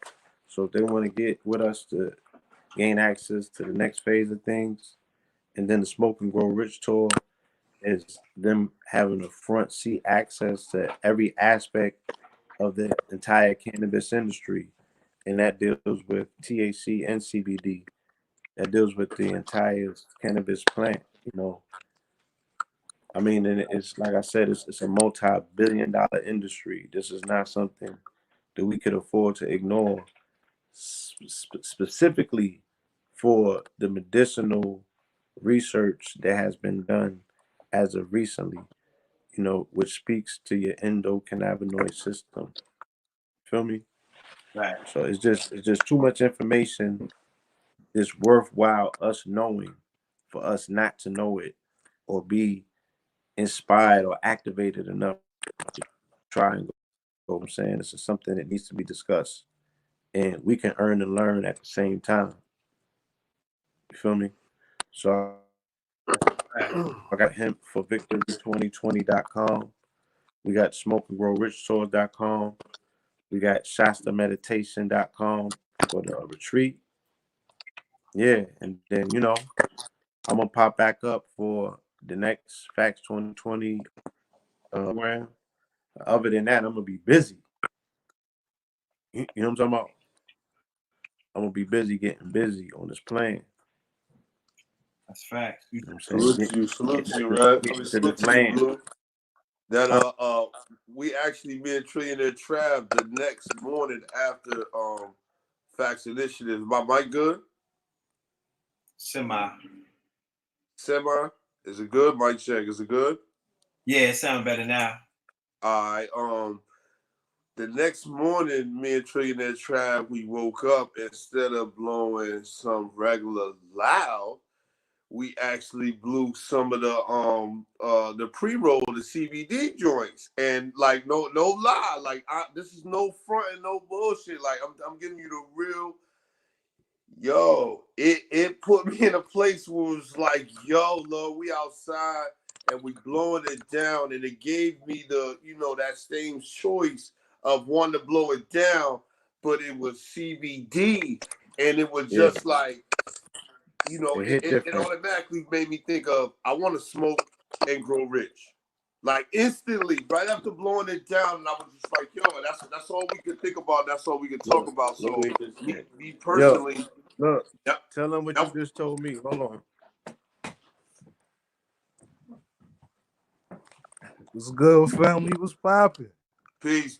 What's the signs, God? What's up, Tariq? Man, I'm blowing on this good CBD. It's a different. This I don't think there's ever been a cipher like this in America. With THC passing around the room and then CBD counteracting that. It's crazy. It is. It is, man. I'm gonna tell you, Tyreek, man. Me and Tree in their trap. We woke up the next morning, and you know what I'm saying. We blew one down at the bus station. That's how real it was. We blew one down at the bus station, and there's no smoking around the bus station. And so, if you want to smoke something, you got to take a walk away from the bus station. And we did that, but coming back, it wasn't like we were doing something illegal because it was CBD. You know what I'm saying? And because we're in a public place. But coming back into the bus station, we sat down and we had a conversation, and the feeling that we had versus waking up smoking some regular loud, like something that was just super loud. It's different. I know what I'm talking about. Like, you know what I'm saying? Yeah. Some of us do partake and some don't, but I do partake. You know what I'm saying? It gave me a feeling like, yo, this is really good. It was really good. Yeah, you feel the medicinal aspect of it. Right. So for me, it was like instantly what we talked about was smoking and growing rich. It made so much sense. You know what I mean?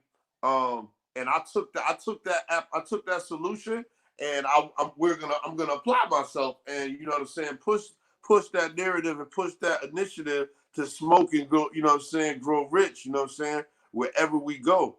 You know what I mean? I'm 100% on board, man. Like, you know what I'm saying? I'm not only my consumer, but you know what I'm saying, I want to be the dealer too.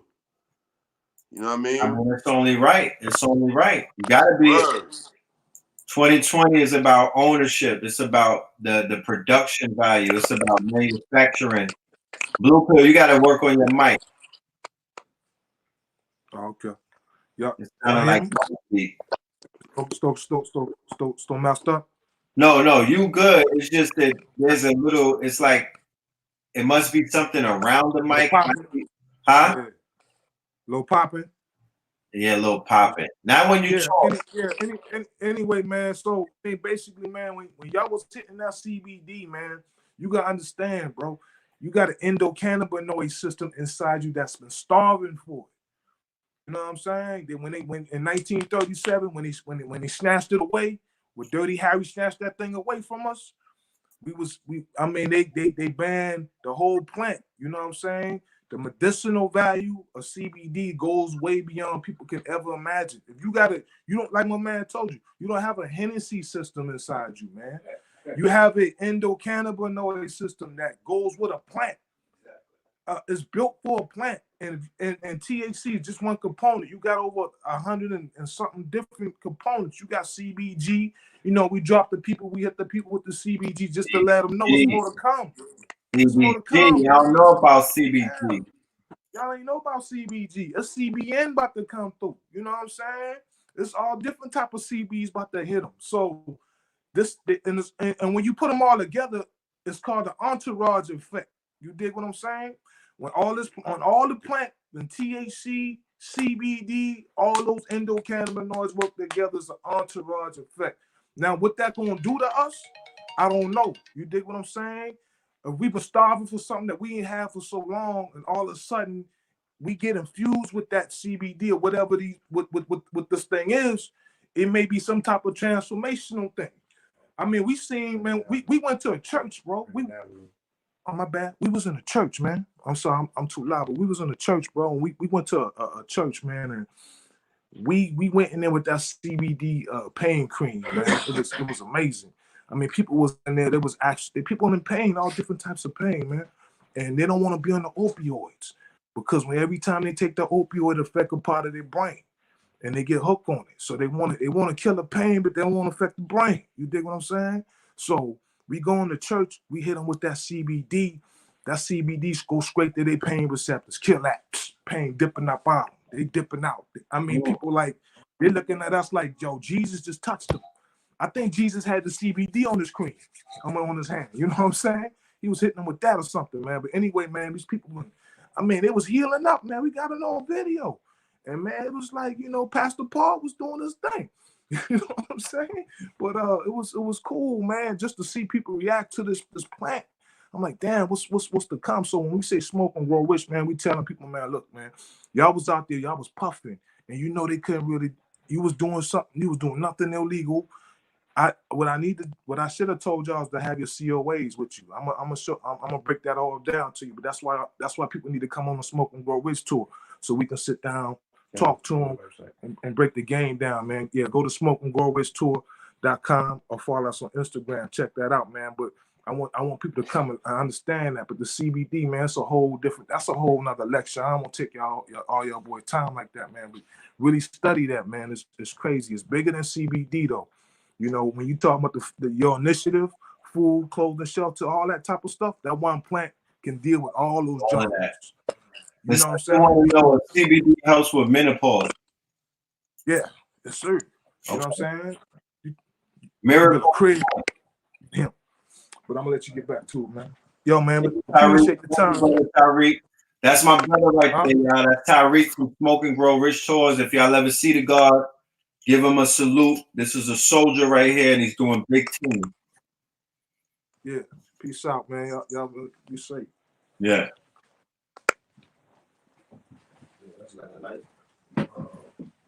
Yeah. Yeah. Like I said, what more can we say? You know what I'm saying? Laying it out. There's a lot going on, but there's a lot available for the family to engage, to actively get involved, and see a return from their investment. And that investment more so being time more than money. You know what I mean? This is an information and education game. This is something that everyone needs to know about. And the more people know about it, the more it can grow out. You know what I mean? So I want to thank you for your time. Thank you again for the opportunity to present this information to an audience that was very much receptive to it. And we need to come back to Hartford and do it 2 times as big, in about 2 or 3 months. Feel me? Most definitely, Blue. Most definitely, man. Salute to the Lordies, man. Word, man. I'm totally with, both Facts Initiative, the Smoke and Grow Rich, you know what I'm saying? Facts2020.org. My mic is good? Is my mic good? I don't know. Somebody's mic is popping. Yeah, it might be mine. Like I said, I'm about to bust a move, so salute, Lordy. All right. Peace. You back on the mall? Yeah, as I was saying, man, Connecticut, we really on. Blue touched on, coming back to Harvard, you know what I mean? And that's soon, you know what I mean, coming back to Connecticut. But, Atlanta, get ready, Atlanta, get ready. DC, get ready. You know what I mean? Reach out to whoever you got to reach out to. You know what I'm saying? All the information coming real soon. That Mother's Day, that feminine energy gonna be really very high that day, and we tapping into it. You know what I mean? All of us came from a woman, like my man Pac would say, got a name from a woman. You know what I mean? That's a name from a woman.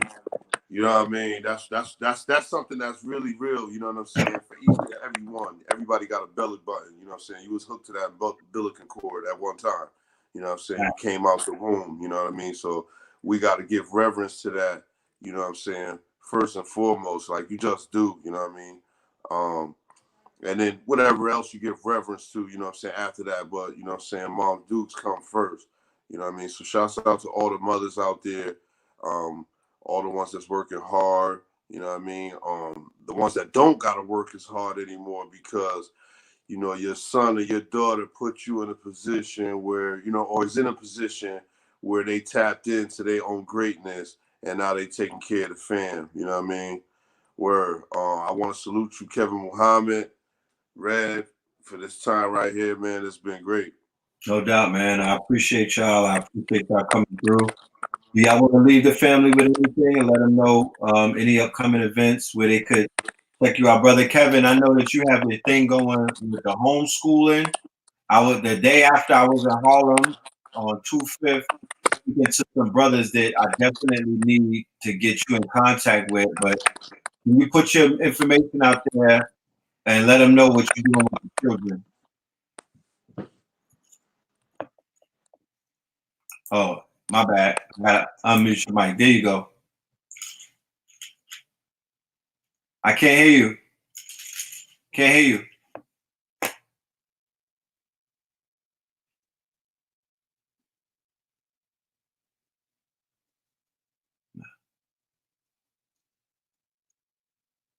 Can y'all hear him? Because I can't hear.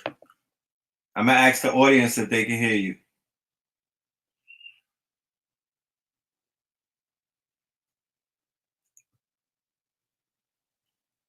Give me 1 minute. Let me see what they say. Nah, they can't hear you, God. You might have to come back in the room. You might have to come out and come back in because I don't know what it is, but I couldn't hear the Lord. Yeah, so he'll be back real quick. Is there anything that you want to leave the family with, Heru? That you didn't leave them with? Definitely, man. I definitely do, man. I want y'all to go. We trade sports 24/7 on Instagram, and basically, turn your phone into an ATM. It's that simple. You know what I'm saying? We always watching sports, but as we really get in the bag, so we're not betting on sports. We trading sports. You know what I mean?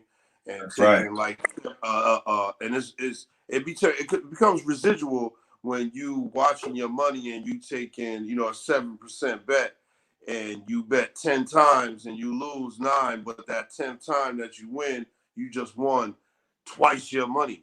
You feel what I'm saying? So it's a system to it. You just gotta follow the system. It's very simple. It's a copy and paste system. So it's not like you gotta be some guru and be watching the games and doing all this crazy stuff. We Trade Sports. Shouts out to Trillionaire Trav, who is spearheading We Trade Sports. Follow me on Instagram, brother_Haru. And like I said, April 24th, Atlanta, Facts Initiative in Atlanta. That's going down. That's going to be real major. Red, Blue, Sabrina Wright, Trillionaire Trav, and a host of other people that's down there already in the A. You said WeTradeSports.com? It's We Trade Sports. WeTradeSports.com is still under construction. We coming out with an app, the whole 9 yards. You know what I'm saying? We just getting the everything in order. But it's coming. But it's mad testimonies out there right now. You know what I mean? Hit me on, what I'm saying, either one of my Instagrams, CTS, the number 1, HYPEMAN. Hit me on that one. I'll show you receipts, you know what I'm saying? From people all over the US. You know what I mean? Even people that's in Russia right now, they getting it, you know what I mean? Tapping in. You know what I mean? It's that simple because sports is everywhere, you know what I mean? And they come on every day, some type of sport, you know what I mean? But that's one of the major things, man. And that's basically it, man. I want to shout out everybody who came to Facts Initiative, everybody. Make sure y'all share this video right here, man. And y'all subscribe. If you're not a subscriber, subscribe to Know the Ledge. This is show 99? Yeah, for Melanin Monday. Melanin Monday 99, man. It's an honor. It's For an my hat honor. for show 100. We got to figure out something. Word. It's definitely an honor, man. Facts. All right, let me bring Brother Kevin in. Okay. All right. I'm gonna put your phone on mute, God. Peace, Brother Kevin. Are you with us? I don't see your camera. I don't see your. Is your camera on? There you go. We can't hear you.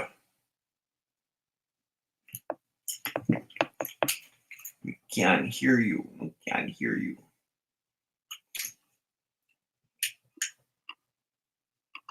See that bling? My stones is dripping. Yo, okay. What we doing? What we doing? I can't hear you. Can't hear you. Still can't hear you, my brother. Still, we heard you all night, but I don't even know, and I don't have you on mute. Your mic is open, but it's not picking up any volume. I'm not sure what that's about.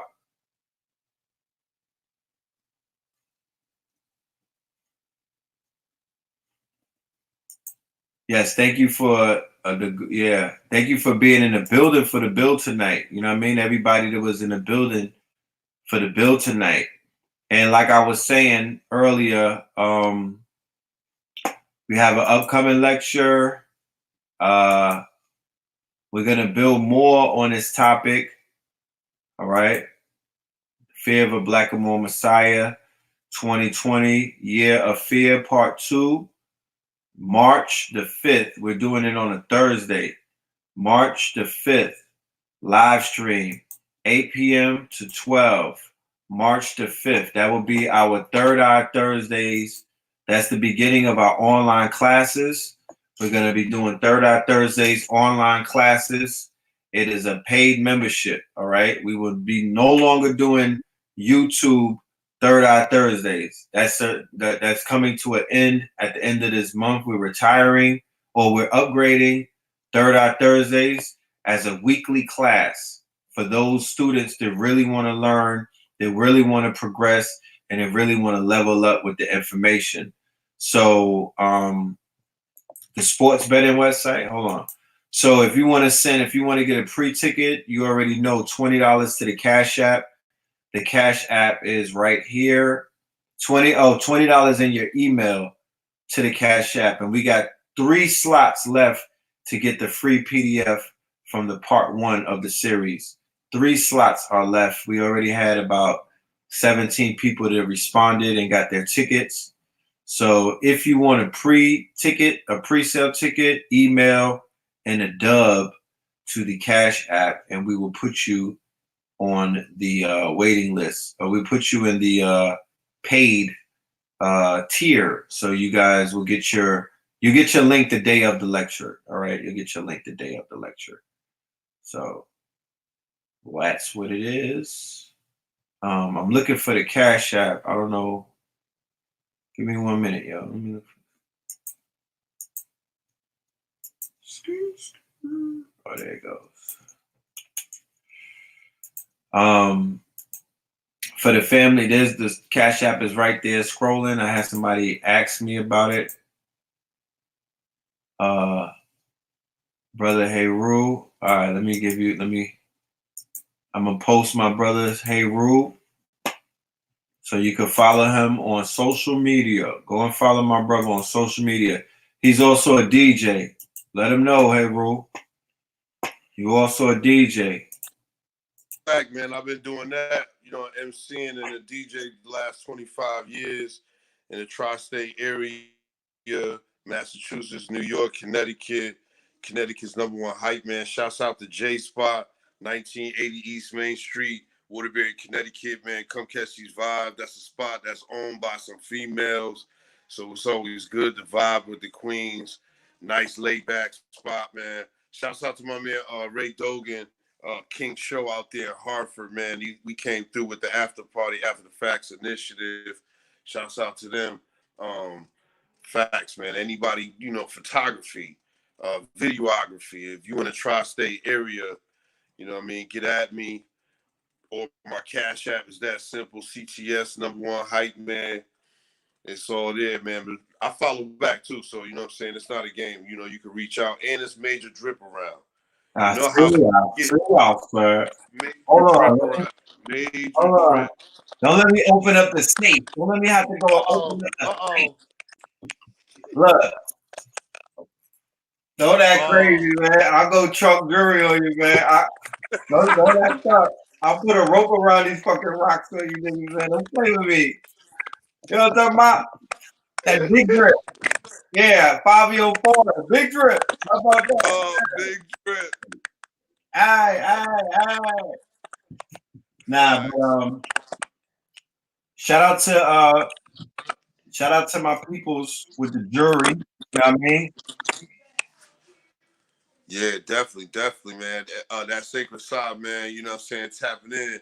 You already know we tapping in. We're wearing the copper because it's conductive, and you touched on that earlier. You know what I'm saying about currency. You know what I mean? And it's different waves of currency, being money, being your energy. You know what I'm saying? The kilowatts. I think your brother spoke about that at Ascension 2020 and how much power the human body puts out. So that's only on this plane. So the higher planes that you go out, you know what I mean? You basically get, if you had that much power, we could create our own worlds. You know what I'm saying? And this is only on this plane. So it's like, the you got to tap in. scale. The Kardashev scale. Yes. Yeah. He spoke about that at 2020. You know what I mean? That was something that I tapped into after he was he built on that. But it's all about alignment, man. You know what I mean? And that's what I'm around for, man. Shouts out to all the Galactic Guardians, GGD 720. That's another thing.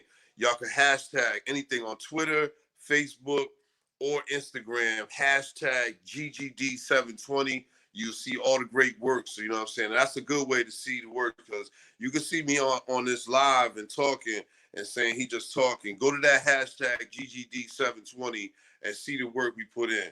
Black Lord Messiah, Health is Wealth, Bastards of the Party. You know what I mean? Bastards of the Parties with Supernova Sloan was crazy, uniting the Bloods and Crips, making purple, and you know what I'm saying, unifying the hood, healing the hood. That was real important to do in my city, in Waterbury, Connecticut. That was really important. See, you know what I mean? Yeah, and what the family might not understand, like the promoters and the lecturers have a special relationship. You know what I mean? The promoters, let me bring Brother Kevin in here. The promoters and the lecturers, or what they call the talent. They call me we're the talent. The same way that you have in the rap game. You have the labels and you have the talent. This platform is the label, right? Like a Sinetta TV, a Black Magic, a Notalege, that's the label. That's the management. And then what comes out of the label is the talent. So we have a relationship with the promoters because the promoters believe in us. There's an intricate relationship between the promoters and the talent or the lecturers. The promoters are instrumental in their building of their communities because they were brave enough to risk it all to bring information into their cities or into their states or into their hoods and whatnot. And the people who show up are able to get benefit in live, not on a computer. This is cool and everything, but face to face is hit differently. I'm gonna have to mute y'all mics. The shit sound like y'all got that little nigga from Australia in a plastic bag or something. You know what I'm saying? Moving around. The little dudes that be flossing. What's his name from Australia? I got unmute your mic. I couldn't hear you, Heru. What you saying? I said, nah, that's you, Lo. That's that crackling pop you got going on over there, Lo. Oh, are you talking to me? You talking to me? Nah, that ain't me. Nah, that's one of y'all. I'm Gucci when I put you on mute. How about that? All right. Nah, I'm just saying I don't even want to mute the gods. Like this shit, it really hurts me. I never want to mute the black man, but god damn it. You know? So let me get a mic check. It sounds like two Beatles are playing handball. Excuse me? My mic still messed up? It's not the mic, it's a pops coming from I don't know what it is. It sounds like, remember Transformers with Sam Wiki when they was going it sounds like that. I don't know what it is though, Lo. I'm a mute though. I'm a mute. All right, no doubt. But we're about to wrap up the show anyway. It's 2 hours in. We'll be back on Wednesday for KTL Radio 2020. Blue Pill will be back for his Tuesday show, Tough Talk Tuesday, with our good brother Ken Bripson. That's tomorrow. And yeah, Mercury retrograde, you know what I mean? Record grade is in full effect. Oh, let's talk about Harvey Weinstein before we leave. Do you guys want to build on that? Harvey Weinstein was found guilty today of the lesser charges. Out of his 5 charges, he was found not guilty on the 3 serious ones, and they basically gave him 2 charges that will qualify him for probation. And then they said that instead of going to Rikers Island, he went to quote unquote the hospital because he's playing that whole role about being, you know, old and moist or whatever. He's basically looking for sympathy through his Kaiser Sose act. If you remember Kaiser Sose in the Usual Suspect movies, Kaiser Sose was acting like he was crippled and basically invalid. And when he walked out of that police station, he straightened right on up. They had a memorial for Kobe Bryant today in the Staples Center. Louis Farrakhan yesterday at the Savior's Day in Detroit, he spoke about the Kobe Bryant and Gayle King situation. And he basically was shaming Gayle King. He called it out. They never apologized to that man. And we gave him up to today. Today is the day of that. I don't know if it wasn't a burial. I don't think the bodies were there. It was a memorial, right? But the window got closed today. Remember, death comes in 3. The window was open until they had the memorial. You know what I'm talking about? So Wow. Pop Smoke died while the window was open. Willona from Good Times, she died while the window was open. Drew Carey's girlfriend, a white woman, she died in LA while the window was open. But there was other melanated people that died while the window was open. So that's important that you gotta bury, you have to close the door on when people, especially a star like Kobe Bryant, his death created a void damn near. It's a pull. You gotta bury them. You have to finish that off. You gotta send them off because the window was open. That void was still there, and the young brother Pop Smoke got swallowed up in LA in that void. There's like 3 famous people that died last week in LA. Pop Smoke was of our community. He was in hip hop, so we know about him. But like 2 people died in the European space. Yeah, it was a gateway. Yeah, Jordan cried. Yeah, Michael Jordan cried. Okay, that's the new meme that they'll use. And Harvey Weinstein, who has yet to be ridiculed and demonized and besmirched by Gayle King, by Oprah Winfrey, by even the white women on mainstream media, Don Lemonhead. You know what I'm saying? There's no smoke for Harvey Weinstein. They're going to ridicule him now that he's been found guilty. But they was giving Bill Cosby and everybody the smoke before they were found guilty. And then really canceled them the minute they got found guilty. To whereas you can't even say Bill Cosby's name anymore. It's almost blasphemy. Brother Kevin Muhammad, is your picture stuck or you're Can you? Oh, you're stuck. I just thought that you was wild disciplined, that you just had the permanent pose. Okay. Can you see me? I can see you, but your picture is stuck. Picture stuck. You can I hear can me. hear you though. Okay. I can hear you. So I'm here. I might not be in the physical, but I'm here.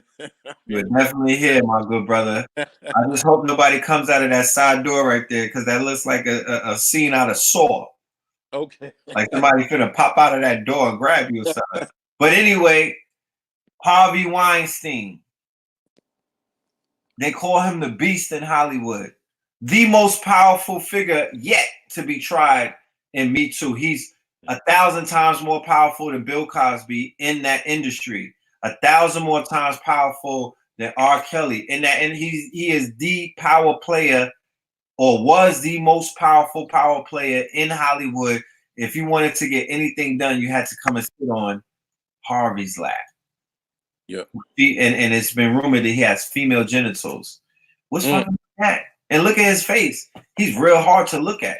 And he has female genitals. He should have been in jail. You know what I'm talking about? How they kept that secret for so long? How many women was able to hold that on their chest for so many long? You got a big ugly man running around looking like the Thing, and he got a yoni, and nobody knows. It's not even a. They didn't even leak that to the shade room. Like it wasn't even a rumor. You know what I'm saying?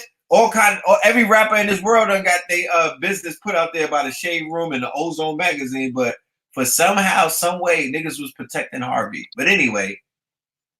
You're gonna see them try to besmirch him now that he's found guilty, because theoretically it's safe to do stuff to him. Theoretically, he's a punching bag now. Theoretically, they could basically drag him. But when it comes time for his sentencing, he's not gonna get the kind of time that Bill Cosby got. He's not gonna get the kind of time that all of these other. He's gonna get not Brock Lesnar. What was the dude from college that they let out? He basically did a rape. His name was Brock something. That's what he's gonna get. He bought the jury. He bought somebody in a jury. That's why whoever he bought was deadlocking the jury. And then they probably was like, you know what? We'll just settle on a lesser charge, because they could not exonerate him because he bought somebody. Somebody got bought in that jury. Please believe I have no doubts that they purchased somebody. And the case was man weak to begin with. They didn't have no smoking guns. So yeah, somebody said that they're gonna deflect by tearing down the brothers. Whatever brothers out there right now in Hollywood, please hear me. Don't have no sex with no Beckys or anybody for about 30 days. Be clear. Because the minute anybody get caught up, they need a Band-Aid for the Harvey Weinstein. They need a distraction. They need a smoke screen. They need a new, quote unquote, Jesus figure to nail to their cross. Do not become him. I mean, we got past the Super Bowl and the All-Star weekend. That's where niggas really get caught up at. You know what I'm saying? I hope the majority of the people who shot their load and, paid their cash apps and, got their NDA, their non-disclosure agreement signed, because that shit could come back to bite you. And let's close it out with our good brother Deontay Wilder. In Black History Month, the audacity on 222. First of all, I think that he picked the wrong day to fight. Obviously, he's not probably in a great alignment with the astrology on the moon. I don't think that was a good day for him. I think if anybody is tapped into the astrology, it's the Gypsy. The Gypsy went and got a black trainer after the draw of the last fight. The Gypsy knew that he had to go into the hood. He went into the mud, the same place that Deontay Wilder is from. He's from Tuscaloosa, Alabama. He's from the mud. He's a mound builder. He's probably one of the Yamasee tribe. You know what I mean? And the white boy, the Gypsy, because Gypsies travel and they go places. They'll go to the mud to get what they need. So he went to the mud, and he got him a trainer who was able to point out all of the kinks in Deontay Wilder's armor, because Deontay Wilder doesn't necessarily he doesn't have the sweet science. He's a brawler. Yeah, and then Wilder gave up 40 pounds against Fury. Shut up. What up, Bashira? Wilder gave up 40 pounds to a. You ever got hit by a big doofy white dude? You ever got clocked behind your ears by a white dude who be throwing their weight all in their double elbows? They got the 2L. He's just mad water weight. Did you see Tyson? Did you see the white boy? He's just like a tall bag of worms. You know what I'm saying? He's just all sloppy and like, remember Anthony Joshua got beat by Andy Garcia, the cab driver? Yeah, he hit him with, he was another sloppy dude. All these bad body niggas out here. That fight was the same way. When Joshua got hit, that was his fight. Was the same way. Is my mic good? Your mic is good. Yeah, that was the same way when Joshua got hit on the back of the head or the ear and just lost his equilibrium, and it was over. It was just like the giant had fell. It was crazy. Like that Oh momentum. man. I mean, I guess that's the goal. That's the running joke in these fucking gyms and whatnot. They like, yo, hit niggas behind their ears. It'll completely throw them off. I saw the hit when the white boy, his arm, his reach, he has inches in his reach. He's almost 7 feet tall. And he washed up Deontay Wilder. Now I'm gonna finish my point. I'm saying that he went to get training, right? What is 2020 showing us? Beyond anything, 2020 is showing us if you don't come, welcome to the party. If you don't come prepared to the party, right, you're gonna get your shit washed. If you're moving in these streets and you're not moving militant and you have any kind of slip-ups, the stakes are high. Since we're in 2020, it's a different ball game. This is a different game. If you're not moving with the power of not just the ancestors, that's not going to do it these days only. You have to train. You have to be properly prepared because piss poor performance is what we saw on Saturday. I could tell when somebody's prepared and I could tell when they not. He was not prepared. He looked like he was having sex before he went to fight. His legs was spaghetti. He had wobbly legs and whatnot. He had his little whiz and whatnot that he was running around. Nigga, this is not Cardi being Offset. You don't get points for that. You out here. What you doing? You know what I'm talking about? You not Boaz and Jackham, nigga. You not J&B. This is not the fucking runaway tour. Pardon me, brother Muhammad. I don't want to use this profanity around you. You did. And I'm open. I'm open. Oh, okay. We'll go in. Yeah, let's go. My guy. This is not a video shoot. You know what I'm saying? Yeah. This ain't that. You niggas, you acting like you on Tinder or something, showing your whiz off. We want you to show them hands off. How about that? You know what I'm saying? How about that, Rocky Balboa? You in the screen, Adrian, get the strap. The white boy was pounding on you so much. He was like, get the strap, Adrian. He was giving you the business. Stop Allah. He was giving you a business. And then he took it even further because let's be clear. Let's point this out. And I already called it. Because when I came across the article that said, I didn't even post it on my Instagram because I was like, you know what? The day that the article came to me, I had reached my limit of posting homoerotic articles. And that one just tipped it. It just tipped the scale because it said a big headline that the Gypsy King said that he masturbated 7 times a day in preparation for his fight against the Bronze Bomber from Tuscaloosa, Alabama, Mr. To This Day. When I read that heading right there, I said, pregnant pause, right? Super pause, right? I'm like, who the fuck does some shit like that? But somebody who is doing what? Fetishing over you. Okay? They kissed the last fight. So the fact that they kissed the last fight and he said that he was beaten off in preparation to beat this man, his flesh. Oh no, I wouldn't even afford him. I was like, I'd have been like, fam, I got the coronavirus. I'm gonna sit this one out. Like, I'm not going in the ring with a nigga who's beating off to my poster every day. That's a different kind of animal right there.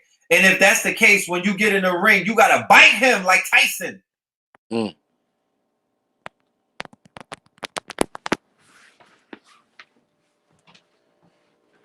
He wilded them up. Yeah. And then he did the gypsy version of General Butt Naked. General Butt Naked was like, yo, when I go out to fight wars, I get butt naked. This was the Civil War in Liberia. This was the episode that made Vice News the household name that it is today, General Butt Naked. General Butt Naked. Look, Wilder is still noble. He originally started fighting to pay for his daughter's health care. Well, she gonna have to pay for his health care if that nigga don't get in the gym. All of that noble shit, that's cool, but it's in 2020, and we're saying that if you're gonna represent the people, you gotta go to the limits to represent the people at this point. Just having a good right hand ain't enough. So General Butt Naked said that when he kills his victim, first of all, he said when he's butt naked, bullets can't see him. That's why he's butt naked. He's like, yo, The bullets can't see me when I'm buck naked on the motherfucking on the killing fields. Then he said, when I kill the op, when I run down on the op, when I kill the Vic, I eat their heart. Why? Because we warriors. And in warrior culture, when you slay your enemy, you drink their blood and you eat their heart. Peace, Bro Right? Brett. Huh? And I was looking at, somebody was showing me little IG the clips where he was actually sucking the blood off of Wilder's neck. Yeah, that's what I'm saying. I'm explaining to you that he completed his ritual. Mm-hmm. It was homoeroticism of the highest degree in HD. And Europeans are a tribal people, and they subscribe to the 100 monkey theory as well. Mm-hmm. I would throw it out there, ask in the chat, because today is Monday, so people have gone back to work. How many people in the chat got their face licked today by a white person? Talk black to me. How many of y'all got licked by a white person? How many of y'all got a phone call by your snow bunnies or your snow king after the Tyson Wilder fight, and your white boyfriend was like, I want to come over and lick you? Because what they do, get the book, The Delectable Negro. The Delectable Negro, it talks about how they were eating the slaves. Because remember, when they had these coffles and whatnot, and they were purchasing cargoes of slaves, every slave did not make it to the plantation. Let's be clear. And every slave, there was no requirement that when you bought a slave, you had to bring it to the plantation. That was not the requirement. You know what I'm saying? So they were basically cooking a lot of dark meat. That's why in KFC, they like, give me some dark meat. The real dark meat is not a chicken, my guy. The real dark meat is an African. And it said that nigga tastes like chicken. And I haven't eaten one yet, but I'll let you know if I ever do what they taste like. You know? But they fetish us. They eat us like ice cream. They fetish our flesh. They fetish our melanin. You know what it is. I don't want to get I don't want to get, it's mad late though. We could go there. Yeah. But Kevin is here. So we're not going to go there. We're not going to go there. We're not going to delve into the deep web on you tonight. You know what I mean? Because I was about to get real dark on you and get into the psyche of these Europeans. All right, Red. All right, Red. Huh? No, we're not going to do that right now. What we're saying is they drink blood. That's not a secret, but they were able to do. For the people who never saw nothing like that, they experienced that at the fight. But yeah, that's what they do. Mm-hmm. They drink your tears and they drink your blood. So white society, the reason why we have the lecture entitled "Fear of a Black and More Messiah" is to point out the fact that they drink your tears. They drink your tears. So all of that marching that we were doing, like I said, the spell started in 2012. There was spells before that, but Obama was president in 2008, right? And the 4 years leading up to 2012 was the beginning of their quote-unquote new crusades.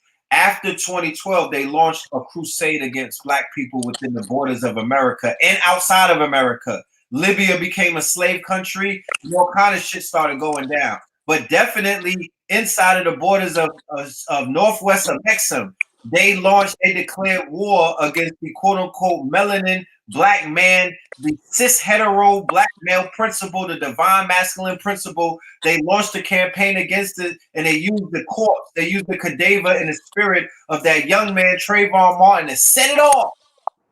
And they've been washing ever since. And they've been drinking Black tears, and they've been drinking Black blood ever since. What happened to bring the girls home? Where they at? Where they at? Yeah, there's a lot of them missing. Like that's what I'm saying. The numbers tripled after 2012. The numbers tripled. Sex trafficking tripled. The numbers of the prostitutes got younger.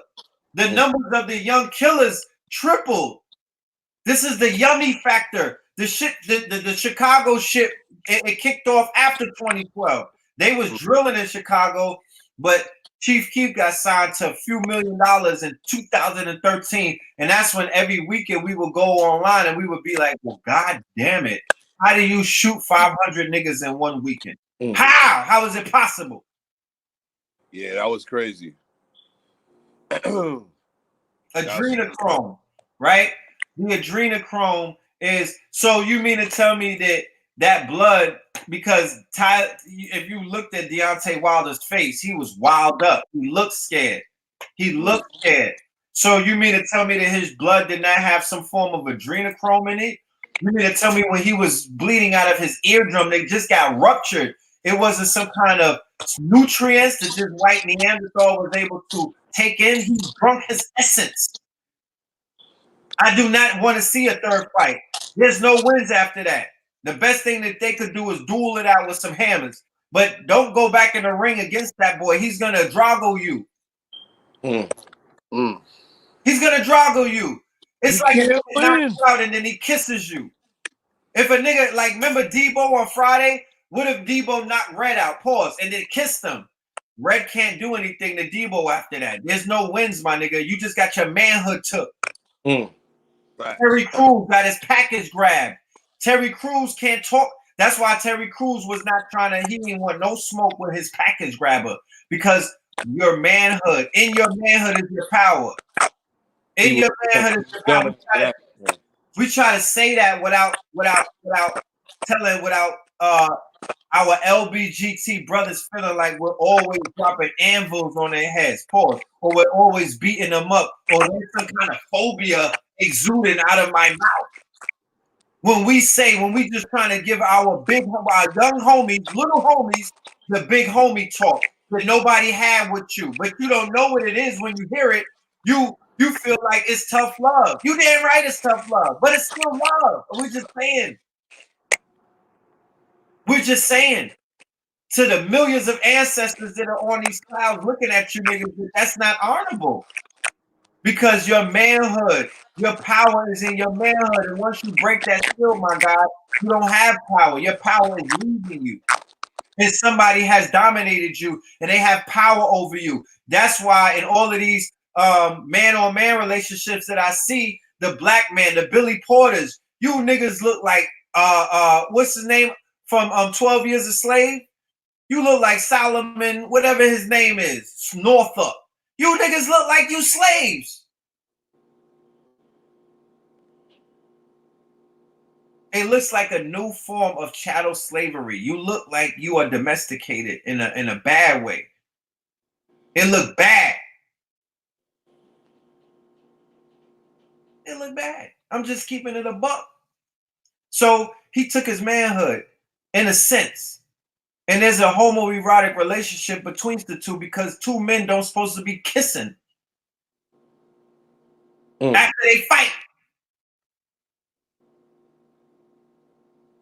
So, Mr. To this day, somebody should really pull my brother and be like, fam, there's certain things that we can't be out here doing. It's just, it is what it is. It is what it is. We can't be doing that. That's not what's up. And if we doing it like that, you don't represent me, fam. No offense, but you ain't representing me. You know, to this day.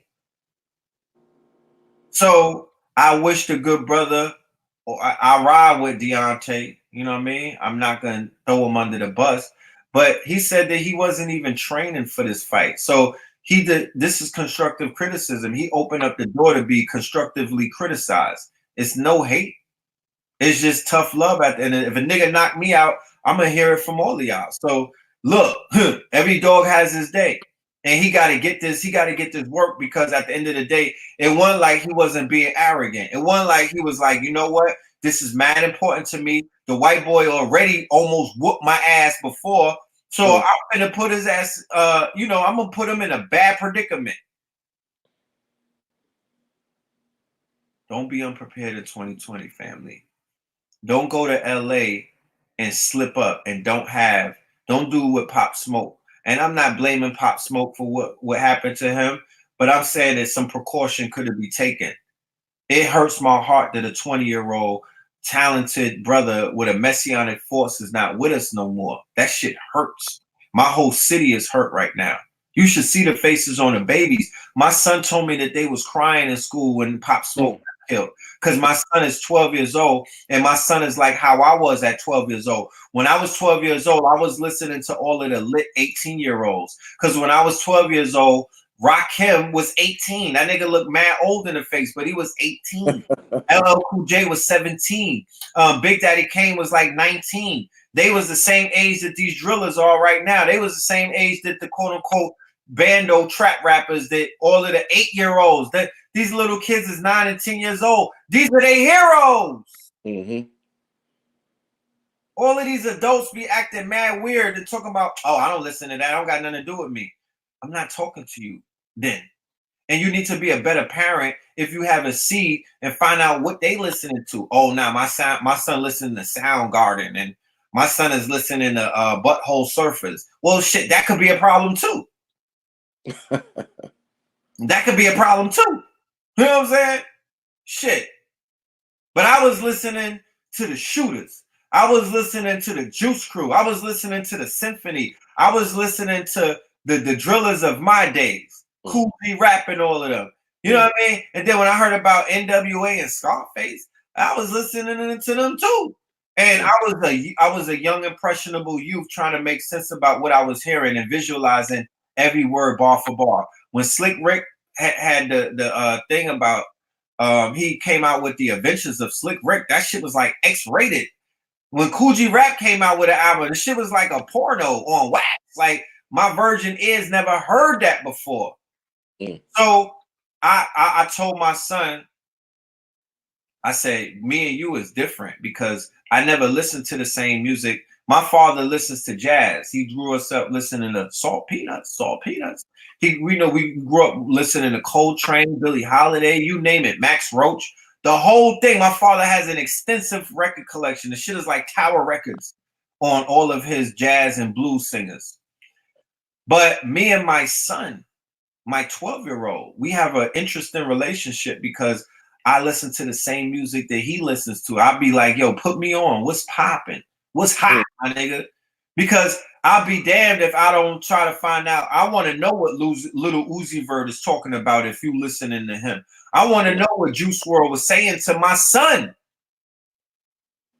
And we'll be playing Uno. It'll be a family. My father will be there. My niece will be there. My son is there. I'm there because every weekend I go to my father's, and bring my son with me so we could basically do father-son shit. You know what I mean? You know what I mean? Because that's how, you know, that's my family structure. And we be telling my son, say, Amir, just put the music on while we playing because I want my father to lose. And I know if you put on some fucking trap rap, if you put some Tekashi on, that nigga's gonna lose because he's not gonna be able to think straight. And we can hit him with the draw four and all of that and pile up on him. You know what I'm saying? My father he can't function when the fucking ratchet music is playing. He's like, what the hell? What's going on? Who's the Migos? We be like, yeah, we got him. So me and my son listen to the same music. And I told my son this. I said, this thing that we doing is going to be different. You're 12 years old. When I was 12 years old, I knew that my father was square to my world. So I was able to get over as a young teenager because my father he was completely unaware of my world. But I told my son, nigga, you're in my world. We're in the same world. You cannot get over on me at 12 years old. Don't ever think that. I know what you thinking before you think it. That's the only plus of listening to the same goddamn music that you listen to, is that I know what you thinking because I know who you listen to. So I know that your ass wants to drill one day. You want to get down with a gang or something. You want to, you entertain that thought. But I let them know, nigga, you will get drilled the minute that, you know what I'm saying? I'll come and drill your ass personally. You don't got to worry about the ops because I know where you live, nigga. Send the Addy. I'm going to hunt you down. You know what I'm saying? Because I'm not going to have that. And what I'm appealing to the parents to save these babies before we lose them, because there's a risk right now. There's a heavy risk in the air of you losing your child to becoming a Blood, a Crip, a GD, a GDK, whatever, all of these gangs that are out here. Because we already losing the 18s and the 17 and 16-year-olds. They already out of here. They already getting locked up and catching capital murder charge. They addicted to Xanny and Percocets, Molly and whatnot. Mad tattoos of their face at 14, shit like that. The sisters, the young women at 14, they are thinking about selling the box. They're thinking about prostituting themselves so they could get the whole Kylie collection of the foundation, the Savage Fenty collection. They're thinking about swiping up, taking their clothes off, OnlyFans, Backpage, and all of this shit. Let's not even talk about the 18-year-olds that's out here looking like they 30 of these young women, worn out at 18, completely stretched out. You know what I'm talking about? Completely worn out, looking like mechanics and shit. You know what I'm talking about? Calluses all on their hands and whatnot. And these little niggas, full-grown beards at like 16. Look at Pop Smoke. He was 20 years old. He looked like, if you put me and Pop Smoke together on a good day when I got a shape up and you was like $4,000, who's 44? Niggas would probably point to him. For real. You know what I'm talking about? Because the youth are living fast right now. They're living very fast. Those pills, that Henny every night, you know what I mean? That Hennessy, niggas is drinking Hennessy for breakfast. It's having its toll. It's having, Snuffleupagus eyelashes and whatnot. It's having its toll on our people. You got these little shorties with old wigs on. How you 18 with a fucking church wig on? That's a wig for somebody that lost their hair. What you doing? What are you doing? Huh? How you 16 and your edges is gone? What happened? Huh?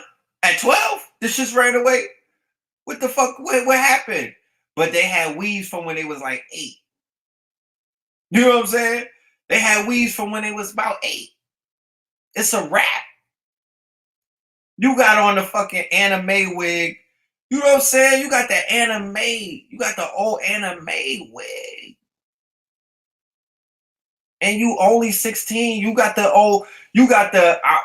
born again Jesus wig. You know when thoughts get born again and they throw on the innocent wig to hide their tracks when they in church doing the born again thing. How you 16 wearing that wig? What's going on? This shit crazy. This shit crazy. You know what I'm saying? And let's not talk about that they TTG. All of them is trained to go. Let's not talk about they TTG. And they are exposed through these smartphones. My son got a smartphone. This little nigga's 12 years old. You know what I'm saying? I fought against that. I was like, hell to the no. But his mom's was like, no, he's getting a phone. I'm like, fam, he's gonna be exposed to everything. She was like, I mean, you his father, you're gonna take care of that. And I'm letting you know, I didn't catch him on no porn sites or nothing, you know. And my son, he's not into all of that. I don't, as far as I know, he's on his video game shit. He watches niggas play video games on the phone. I'm like, why don't you just go and play video games? How you gonna watch somebody else play a video game? You a goddamn voyeur. He's watching other kids play video games. You know what I'm saying? And he'll watch like basketball highlights, you know, all of that shit. But, you know, we got to give it to him so he could communicate. But I'm here to say that we have to police these little ones. And we have to, because I'm more worried about the music with him. Nothing else. He could be on his phone. And I don't really care about that. You a teenager, damn near. Do what teenagers do. I ain't out here like the parents in the mall with the leash on their kids. I want him to experience teenagerism. But what I don't want him to do, because I know that young men are tribal. So he's going to he's going to click up. He's going to click up. They're going to be in a clique. You know what I mean? He's on a basketball team, so he might be with a clique of basketball players. You feel me? He light-skinned. He might be with a clique of light-skinned niggas. I don't know, but they find ways to click up, and gang is their culture. So I'm saying that in a perfect world, we could get rid of gangs. We'd be like, you don't need that. We don't need no more gangs because they do more damage than anything. But that we know that that's not going to happen. So in a world that we could control, we have to repurpose the gangs. We got to repurpose the gangs. we have to give them something else to live for. We have to take them out of the illegal activities and the racketeering. Look at what they did with Star Brim. Shout out to Star Brim. I saw an interview with Star Brim. She's a major underworld figure in New York City. She's a blood. That is Cardi B's big homegirl. I saw an interview with her on Flip the Script, Queen's Flip. Who saw Queen's Flip video with Star Brim?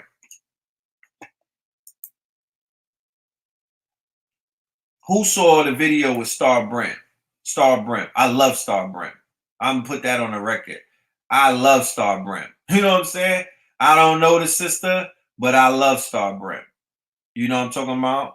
I fucks with Star Brim. Like, I really rocks with her.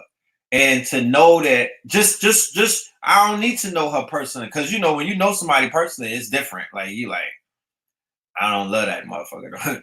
I love her from a distance. She's a blood. I love her from a distance. But I love her. I just like her spirit. You know, I love her. I mean, I just love women, period. But I love a woman who's confident. I love a woman with some knowledge. I love a woman who can basically be very transparent in her dysfunctions. You know, she's not up there trying to fake the funk like she's not a broken person.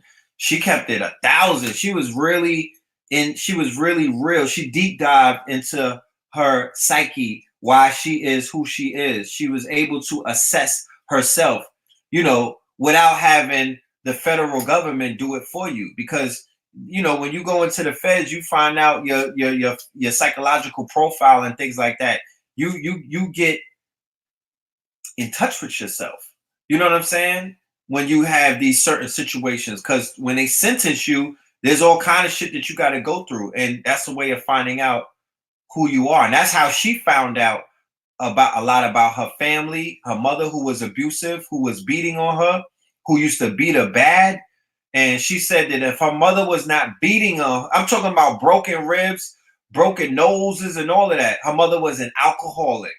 And her mother was beating her around 12 years old. And she said if her mother didn't do that, she would never join the Bloods. She got jumped in. I think she got sexed in at like 12 years old or 14, I think. And you know what happens when you get sexed into the Blood. They sex you in. It's an orgy. It's a gangbang. You know what I mean? And, you know, that's the ugly part of what's going on with these goddamn gangs. That's what I'm trying to say. Like, we have to repurpose those. Where are the big homies at? The simple fact that the young brother Pop Smoke gets killed, right? And nobody says anything about the lyrics. Nobody says, yo, is that the beef that you had with the other gang? Because in order to be in a drill, like I said, you got to kill. You have to have an op. You got to have opposition. You make a drill music against who? They not drilling against the white boys. They're not drilling against Richard Spencer. They're not drilling against the alt-right. They're drilling against each other, right? Do we need gangs like this? Fam, you asking, I don't know. You asking a rhetorical question. It's not about do we need them, nigga. They're here. What are you talking about? I'm not gonna even entertain. Do we need them? How good are nigga? They're here. Like, they're here. You got to deal with that. They're here. They're here for real, for real. The street organizations are here, and I don't know if they're going anywhere. And right now, the feds is on all of their backs. But I tell you this. Either you're going to fight against them or you're going to have them fight for you. Because let's say we woke up tomorrow and we in martial law and the dollar, because the stock market fell today anyway. The stock market crashed today because of the corona shit, the China shit. Like I said, this is the potential to be a global pandemic on an economic and a quote unquote health level. You gotta start saving up. If you got your tax money, If you get your tax money, this is not fair campaigning. The 5%ers got rid of the 70s gangs. All right. Well, the 5%ers became the gangs as well, because 5%ers became Decepticons. 5%ers became lowlifes. 5%ers are blood. 5%ers became blood superiors. Like I said, go and watch the podcast, Flip the Script, where all of the gangsters are telling on themselves. That's the era that we're in. Everybody's telling on them. Go to Vlad. If you want to, I don't care. I don't even want to watch movies no more. I want to hear right from the fuck a fantasy. You got real killers. You got real gangsters, real shooters, real motherfuckers who are really in the streets telling on themselves right now on these podcasts. And I love it. You know what I'm talking about? I love it. Yeah, Pop Smoke was off the stoop at 13. But what I'm saying is in Brooklyn right now, especially in the places where black people are allowed to live, like pockets of Bed-Stuy, pockets of Crown Heights, pockets of Flatbush, Canarsie, and other places, Brownsville and East New York, the youth, the young ones, they're hopping off the stoop younger and younger right now. And it's the big homies that are basically steering them in that direction. Yeah, Glaze, the Glaze interviews on Vlad. That nigga's crazy. Somebody said Officer Vlad, but I'm like, at the end of the day, how can somebody that claim to be gangster answer Vlad's questions? If they answer Vlad's questions, they answered the Fed's questions. That's a fact. If they answer those questions nonchalantly with Vlad is like, so tell me who did you kill, or who do you know anybody that got killed? They're like, well, to be honest, Vlad, I'm not supposed to say this, but yeah, I smoked that nigga. Yeah, and I had fun doing it. If they on Vlad telling the whole world, because they want the whole world to know, what make you think they didn't tell Officer Agent Smith? Who Agent Smith got more leverage over them than Vlad do, because Agent Smith has a profile on you. Agent Smith would be like, here's the folder with the pictures when you killed that nigga. So do you want to work with us or not? Or not? Remember, and I'm going to deal with this in my lecture, because like I said, you know, you can't be throwing out all of the information. You know what I'm saying? Pop Smoke got arrested by the feds 3 weeks ago, a month ago, for the rape, the stolen car, right? Pop Smoke gets arrested by the feds, not the states. They get arrested by the feds coming from Paris or whatnot. The feds snatch him up, right, for a car.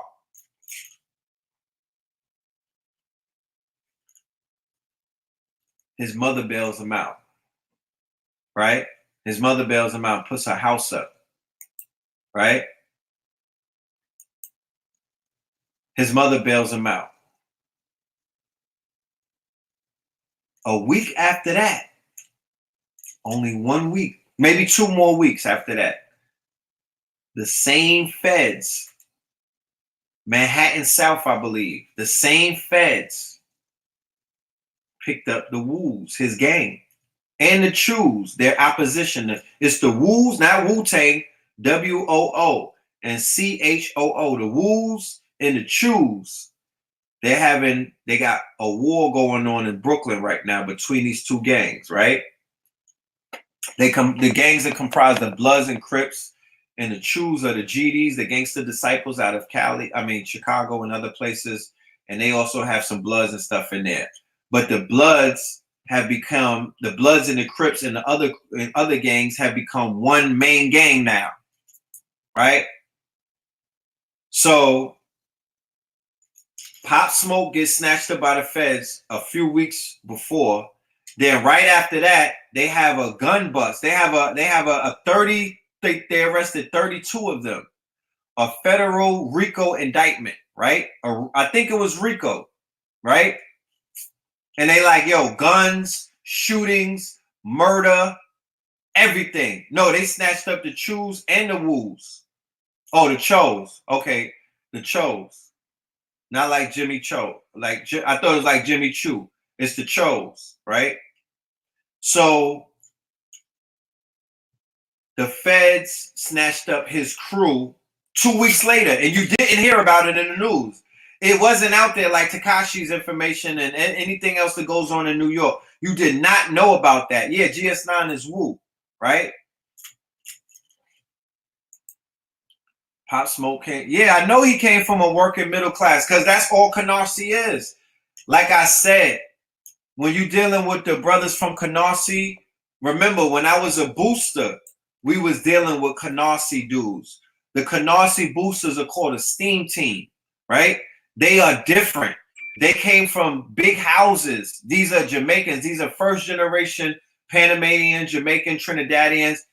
Brooklyn is a whole fucking island, all right? Let's be clear, just for your understanding. Brooklyn is, the 80 shit don't rock in Brooklyn like that because Brooklyn is a whole conglomerate of it's a fucking cosmopolitan island of all of the islands.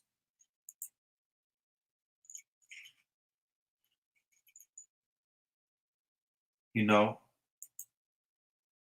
Well, yeah, GS9 is they GDK, right? They Gangster Disciple Killers. They GDK. They might not be but they not Wu. They not against the Woos. And the Wu, Bobby Shmurda and them, that's GS9. Pop Smoke and all of them, that's the Woos. But there's an affiliation, right? So, yeah, Brooklyn is the island of islands. And don't get in your feelings and it is what it is. God damn it. Niggas be wanting everything. It is what it is. It's that. And these parents of these young men and women that are out here in Flatbush, the majority, or I would say 60% of them are homeowners, right? They're homeowners. Okay? They're homeowners. Yeah, I know y'all slide together. I know y'all slide together. You know what I mean? Yeah, he became a demon after that smack. And remember, he got smacked when? He got smacked right in 2012, 2013. He got smacked at 13 years old. Like I said, right after Trayvon got killed. He was in that age bracket. Trayvon was older than him. Trayvon was his big homie, right? Trayvon was 18 when he got killed, correct? So when Pop Smoke got smacked up, because he got smacked and the video went viral, they was herbing him. So after they was herbing him, right? He turned. What happens when you back somebody in the corner and you punk them?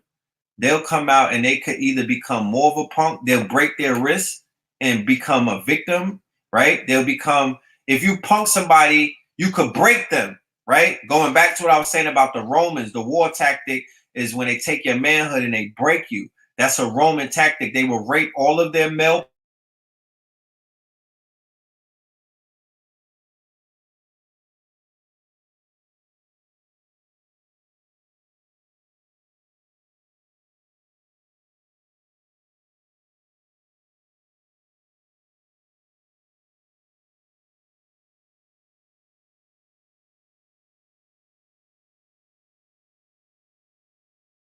Yeah, all right. My body, you can hear me now? You can hear me? They was playing games with my thing because I'm talking about, I'm talking, going back to what I was saying, I'm having private this is a private conversation too, mind you. I'm out here running my mouth and this is a private conversation.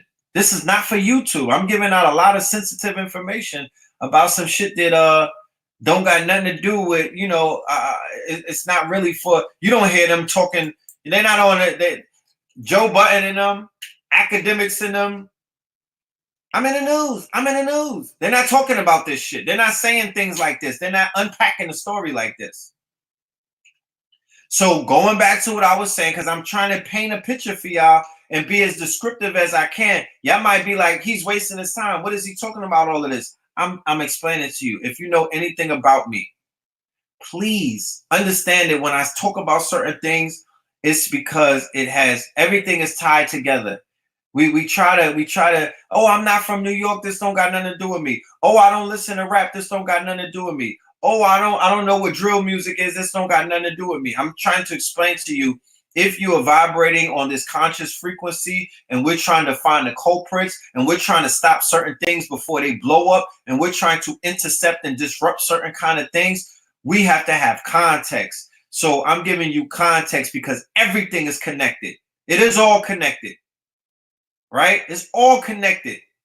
So if you strum the strings on one chord, you could basically affect another chord. So going back to what we're saying about our commitment to being on offense rather than being on defense, not being reactionary, being proactive, speaking about certain things before the news talks about it. So you like, why is he talking about this? I didn't hear about this in the news. And then we talk about it. And then 2 days later or 3 days later or 2 weeks later, the news reports on it. Now you have an understanding. Now you've been aware of it. Now you've been properly prepared so they can't spin you. So we're trying to protect you with the information. That's what we're doing. And I'm saying that if you have a young one out there, I'm giving you some game. I'm giving you some insight. I'm bringing you into the youth world because some of y'all don't have the keys to walk into that world. You're being blocked out of that world. You're being sent other places while these children are in a completely new subculture. They belong to a whole new world. Fortnite, Call of Duty, SpongeBob, Kyrie's. You know what I'm talking about? The apps that they playing on their phones, the gang shit, their language, their lingo, slat, and all of that shit. You don't know what the fuck they talking about. Slime and all that. You don't know what that they having conversations around you about shit that you be like, oh, what they're talking about Ghostbusters. And you know, what's a bando? Shit like that. What's a thought? What is a thought? Is that thought? You know what I mean? You green to certain things. So that's what I'm here to let you. I'm being a correspondent. I'm being a bridge to help you go over the bridge and go into that world and take a peek into that world because that world has two potentials attached to it. It has the potential to implode and it has the potential to explode. There's a powerful potential to where, you know, we can intercept some of these young kings and young queens and help do something right for them because these children deserve the big homies. They deserve the big homies to step down and to do what? And to pull them up. They deserve that, God damn it. Because when I was young, I needed that. And I got it. I needed it and I got it. I went out and I looked for it and I got it. You feel me? I did. But I also know the dangers of older people who don't give a damn about you when you're unappreciated, when you think nobody cares, then you willing to go, you know, eat out of a dog bowl. Like some of these sisters is out here doing. You're willing to go say, you know what? I'm going to just go ahead and join the game. And I'm going to let them beat me up and tell me what to do. I'm going to let a grown man tell another grown man what to do. I can never be in a fucking gang because I can't have none of you niggas telling me what to do. So at the end of the day, you know, I understand because there's not, the fathers are missing. The big brothers are missing. Nigga, even the uncles bailed out on these young niggas. So what were they gonna do? They're gonna create music and soundtrack. They're gonna delve into the drug game, and then they're gonna dive into the quote unquote organized, not, you know, I'm not gonna say organized crime because it's not necessarily organized. They're gonna dive into quote unquote street organizations. And if they don't dive into street organizations, you got parents that are like, oh, I don't want you in the gang, so I'm gonna send you to the army. Nigga, that's a gang. What are you talking about? They're drilling in the fucking army because the drill instructor is telling your goddamn son after he calls him a piece of shit and demeans him and breaks him down, he's gonna tell him, oh yeah, go to Iran and go clap something for me. And that nigga's gonna go and drill for the drill sergeant. Fuck is you saying? You know what I'm saying? It's the same thing.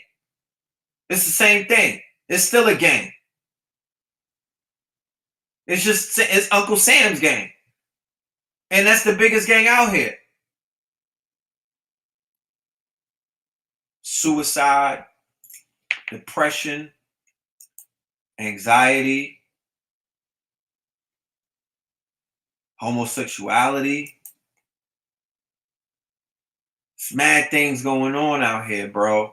You think the adults got it bad, but shit rolls downhill. These young ones got it super bad. And they grown and they grown as hell at a young age. So they need a hug. They need some tough love. They need some discipline. They need some rites of passage, y'all. They need rites of passage because they need some grown people to say, you know what, young man, you're an adult now. You know where they getting that from? Sing Sing, Alcatraz, where the nigga who a lifer on the yard is like, yeah, you a man now because you went and killed a few Mexicans for us, or you went and killed the ops.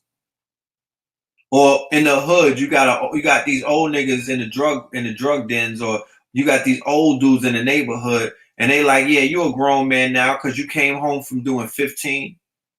Or you a grown man now because you out here robbing people and killing people. You a grown man because you got 4 bodies at 18. You know? They are the second and third generation of the crack era. Let's be clear. This is the generation post-crack era generation whose main cuisines is Chinese food, KFC, Kool-Aid, quarter waters, and honey buns, because that's what we started with, and we passed it down to them. Did you go in your corner store? Did you go in the corner store lately? It's a sugar haven of death, the corner store in Ghettosville, USA. The corner store. If you go in the corner store, everything in there is basically there to kill you. How about selling drugs and getting money for moms? How many mothers had to bury their son to try to run with that narrative? That narrative don't work. That narrative don't work. How many niggas is selling, you know, everybody's selling drugs to feed their family. What kind of appetite did a family have? I always ask this question. Because they doing a lot of drug selling to feed a damn family. What kind of appetite? Because you could sell drugs for a day and feed your family for a week. Nigga, you got a Costco's card? You been to Sam's Club? You go in Sam's Club with some pack money, my nigga. You gonna come out of there with 2 shopping carts filled up with you're gonna have a box of fucking Quaker Oats.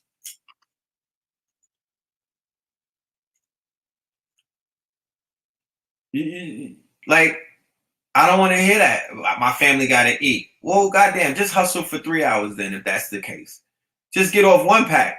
These niggas is out here, they busting kilos. These niggas is breaking down bricks in the hood. They out here selling dog food in the hood. They selling brown, white, and green. These niggas is selling half the rainbow. And you talking about they here to feed their family? Well, the family is obese if that's the case. God damn it. Because they overfeeding them at this point. And what I'm saying is, if you don't understand the karmatic effects that's attached to drugs, nigga, it's crack dealers, it's crack dealers eating out the fuck. They dumpster diving in my hood right now. And the punks is getting money. How about that? I wrote a bar about that. I said, how is it that the punks surviving and niggas that sold crack in the 90s is dumpster diving, eating out the same tray that they dumped the fries in? What the hell are you talking about? You don't see the karmatic effects of drug dealing? You don't see the karmatic effects of all of these niggas that was selling crack? If crack was like that, if selling drugs was really like that and it had no karma attached to it, these niggas in your hood would not be looking hurt like that right now. Fuck is you saying? What are you talking about? The big Willie from the 80s won't be on K2 Spice right now. If it was really about that. If this shit was a fucking, they sold you they sold you a lemon. They sold you a Pinto. You really thought that was it. That's the rap game sold you a fucking hoopty, my nigga. Cause that's not it. That's not the no limit tank. Drug dealing and selling crack to niggas' moms. That's not that you're not gonna have a ticker tape parade for that. And niggas push your wig back and blow your brains out, my nigga. Nobody's gonna remember you. Nobody's gonna remember you, weird ass nigga. How many they painting over murals of niggas that got killed for selling drugs these days in gentrified neighborhoods? They disrespecting you niggas. They're painting over your murals. They're not painting over Garvey's murals. They're not painting over Malcolm's murals. As a matter of fact, more of those murals are going up. They're not painting over goddamn Nipsey's murals. They're not painting over Sabi's murals. They painting over these niggas that got killed for, you know, nothing. I don't want to hear none of that shit no more. That ain't it. The hood look fucking ups. The hood looks like a dumpster because we let the drugs run rampant for 30 years without nobody checking that shit because niggas is chicken. They won't revive what the NOI was doing in the 60s. Niggas ain't that tough. To this day, they not that tough. They not gonna stop that. They gonna use every excuse in the book to keep that going, not knowing that that's the shit that's killing us. That is what's killing us. Some of y'all were not born. You were born into the nightmare. You were born into Nightmare on Elm Street. You were born into a crack era. You were born from a crack mother. You were crack babies. So you don't know why I'm so passionate about saying that this ain't it. Because this is all you know. But I'm here to let you know something. I was born. I had the opportunity to be. I was here for a small window before this shit went upside down. From 1975 to 1985, I was able to exist in a reality that was not a nightmare. There was no fucking white supremacy, my niggas. There was no zombies, my nigga. There was no crackheads, my nigga. There was nobody's mama out here sucking off 8 niggas for $5 rock, my nigga. Nobody was sleeping with nobody's grandmother. Do you know the kind of curses that you niggas are walking with? Do you know the kind of curse that just the hood has? This is Candyman all over, nigga. You niggas is cursed. You niggas is cursed. That's why we can't get too crazy about what we see going on. You niggas is cursed. So what happened in DC in the 80s? I don't know. You tell me what happened. Niggas start smoking crack. Alpo and Dementio and them went down there and turned it out. Fuck is you saying? Like, that's what happened. We had the heroin was before that. Of course, there was a huge heroin plague. It was an eyesore coming out of the 60s and everything when they murked Malcolm X and let his killers walk around. When they murked Martin Luther King and his goddamn mama. They killed his mama in a church. And all niggas did was burn stores and burn and run away with Converses and fucking black and white TVs and shit. I just want to say, for all of the children who are affected by that, I apologize for these niggas and I feel for you from the bottoms of my heart. My heart bleeds for you for what you had to go through. That shit hurts me. Even when I see the offspring, and I know what the fallout looks like, and I don't gotta be specific on here because I don't want nobody to think that I'm being judgmental and I'm being cold-hearted towards their predicament. But I know what the fallout looked like, and it hurts when I see the shit because God damn it, you know what I mean? I'm a collector of ebony and jet magazine covers when Black women had the glow. Remember that? Remember the glow? On the cover of Essence. You could Google it right now. You don't got to collect the magazines. Shit, you could go to an old Playboy magazine from the 70s. Nigga, they had to glow around their aureola. They had to glow around their nipples. They was all glowing. Glowy halo afros. Their skin was clean. I didn't see no zits in the 70s. No zits. Nobody had acne. Everything was perky. Everything was percolating. And they was not on Percocets. They was on Quaaludes. I had butterflies and ladybugs and quote unquote lightning bugs land on me when I was a child. Do you know how much y'all are deprived? I used to have caterpillars crawling up my fingers, going up my arms. I used to have mosquito bites. You understand? I used to have ladybugs. I used to chase butterflies. I used to put lightning bugs in a jar. You don't have that anymore. Y'all are deprived. It was that you were born into a nightmare. Facts. We gotta come to terms with the fuck we are in a septic tank in our black communities right now. Why nobody says that? Why nobody want to have these conversations? All of these, everybody, the Breakfast Club and all of them, they dodging that. They don't want to admit. They don't want to look at the 800. They don't want to look the gift horse in their mouth. They don't want to look at the 800-pound gorilla in the room that we destroyed ourselves, and we still perpetuating it. And these little children that are dope fiends were born dope fiends. And it's their nature. You cannot shun them. These are fucking crack babies. These are dope fiend children. They were born with coke in their system. So it's not, if I find out that half of Atlanta is on coke, I'm not surprised. I'm not surprised. They got birthdays in the 80s. They look at their birth certificates. When I look at the death certificates that it be floating around, you know what I mean, all up in Harlem. When I look at sunrise and sunset, sunrise 1991, sunrise 1988. You was born in the middle of a war and you ain't even know. You ain't even know. You was born to die. So they like, yo, why is all the young ones dying young? I'm like, fam, they was born to die.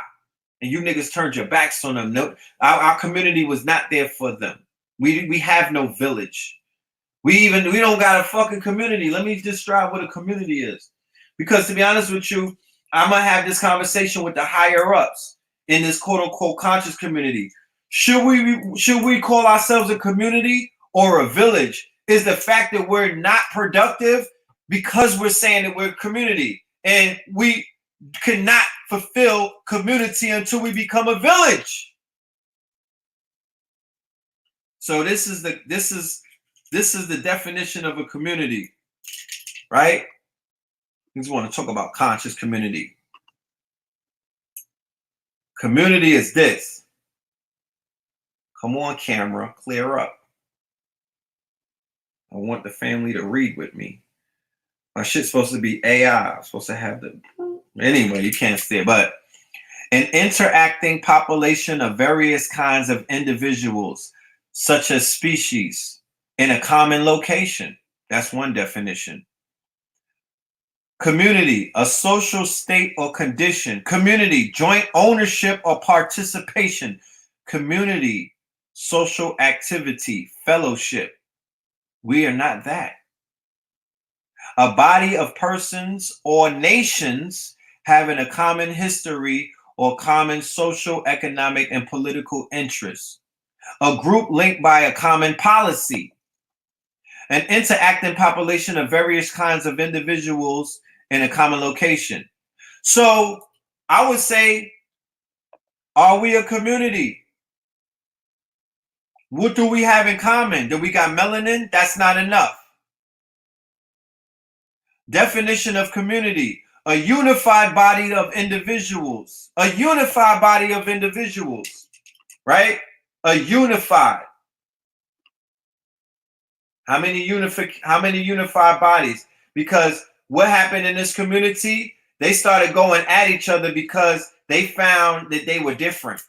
But the definition of a community says that it's a bunch of different niggas coming together for one cause. So, of course, you're going to wear Hebrew Israelite Power Ranger outfits. And then, of course, you're going to wear Ankhs. And then, of course, you're going to wear pentagrams. And then, of course, you're going to have tats on your face. And, of course, you're going to do all kind of things because these are various people coming together for a purpose. And what was the purpose? The purpose was our elevation out of our predicaments and out of our situations. So I'm here to say this. We have to become graduates to even consider ourselves a community. Why has this thing been dysfunctional? Because we've been describing it wrong. You can't be what you're not.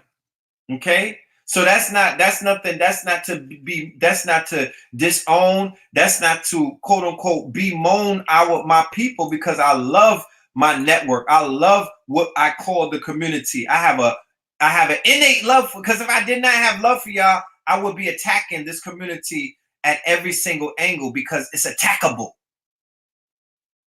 It's attackable. You know what I'm saying? It's attackable. And I'm trying my best to protect the fam, because I see the vultures and I see the hyenas.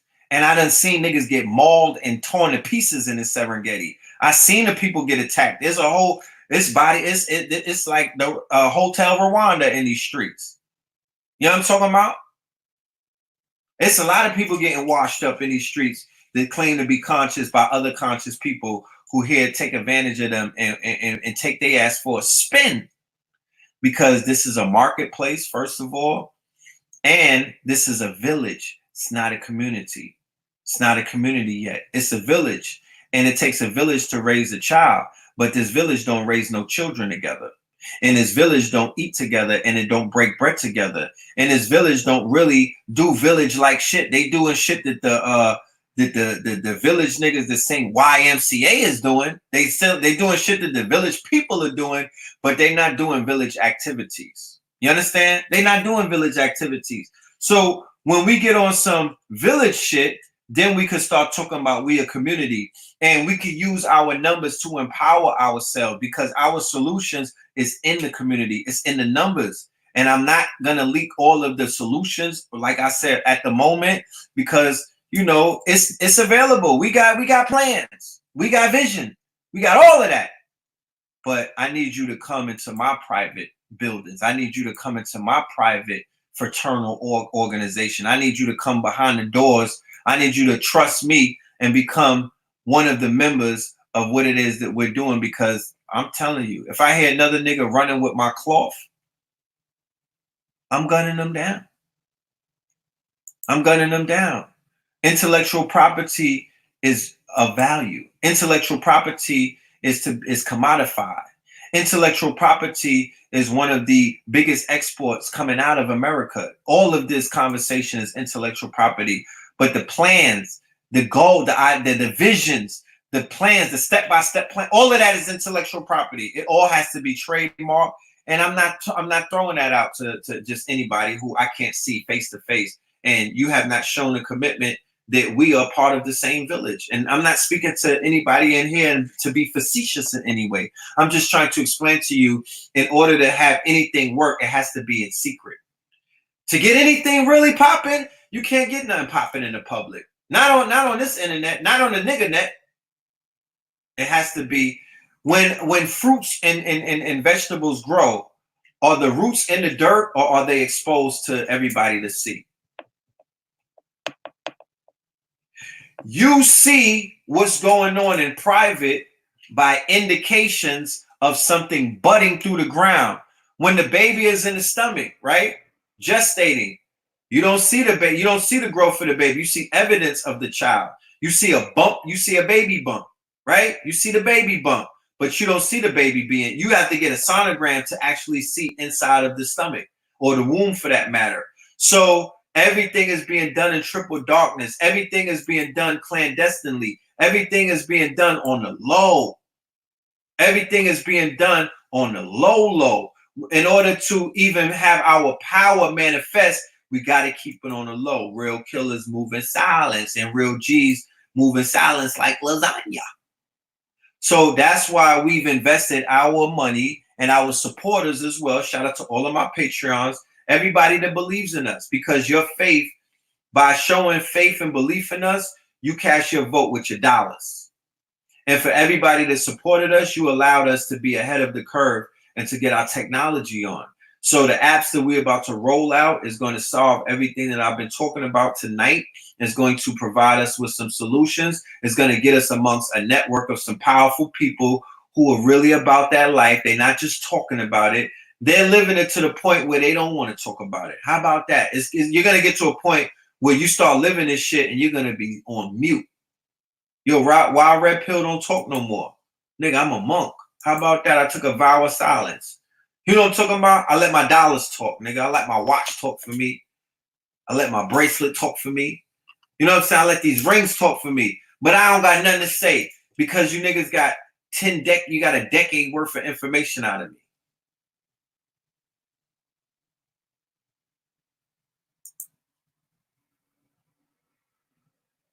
You know? And now it's time to build. I'm going to keep talking, you know, but now it's time to build. It's building time. Now is the time. The time is right. And the power is in the now. We don't wait for tomorrow because tomorrow's not promised. And we don't focus on yesterday. And I'm grateful for every single one of y'all.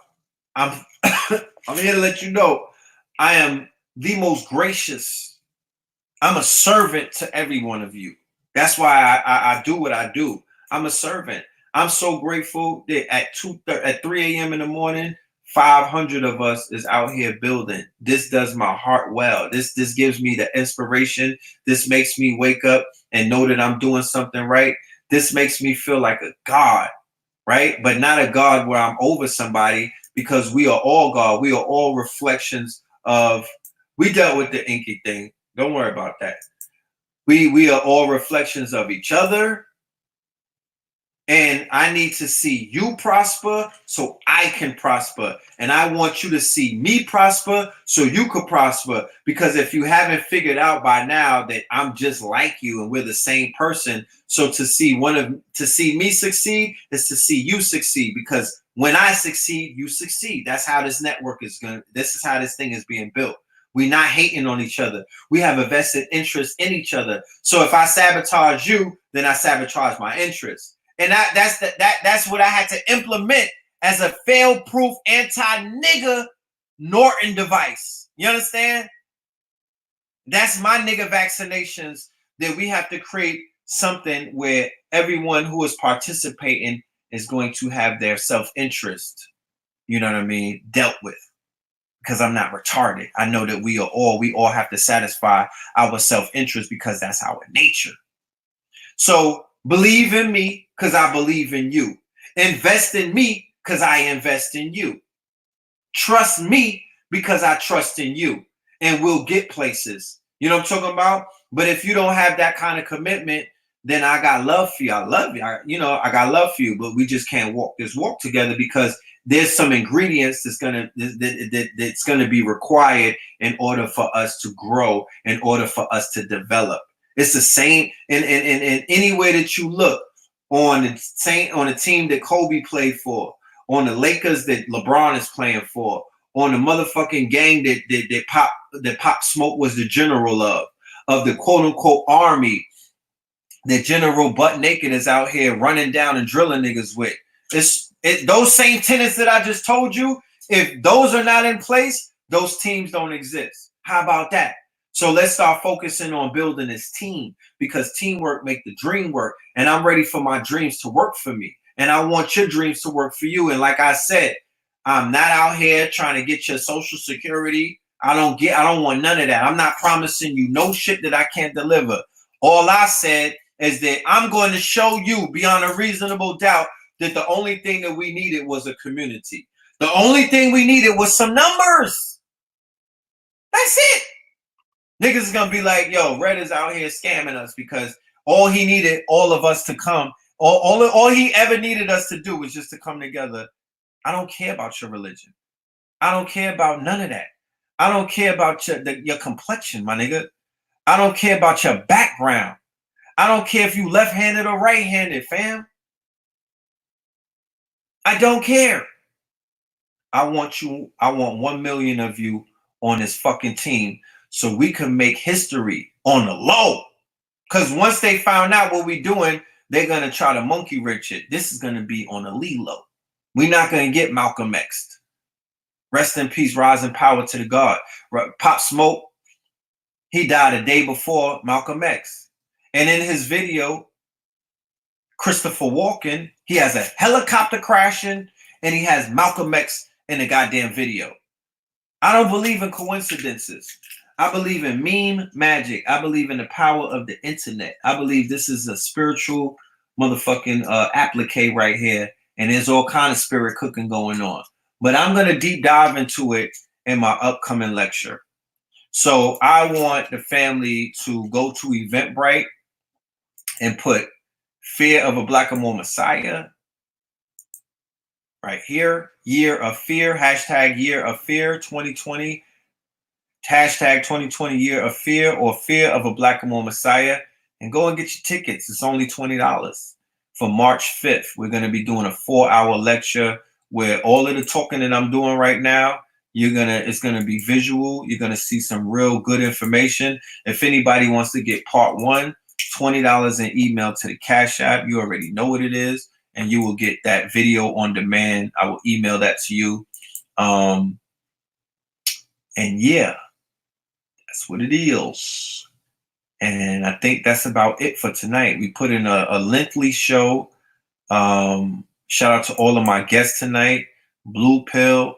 Shout out to Brother Heru, Kevin Muhammad, and everybody that was participating in Facts 2020, the attendees, and the talent. I have love and respect and honor for everyone. Brothers who came down from Atlanta, Brother Tariq, Smoke and Grow Rich, Brother Dre, who came out of the Carolinas to hold us down and to support us and to be there for us. Shout out to you. Shout out to the sister that told me that she flew from out of town to come and see us, and everyone. I got, I always look forward to meeting the people because you get to see me, but I am restricted from getting to see you until you come to see me, or because even if I pull up in your town and you don't come to see me, then the reciprocation never took place. So give me the benefit of the doubt and allow me to meet you the same way that I allow you to meet the woo. You know what I'm talking about? So love and light, y'all be safe out there. Talk to your little ones, your teenagers, about some of the stuff that we talked about tonight. Now you have lingo, you have certain kind of lexicon that you could use to them. You could be like, yo, what's up with meet the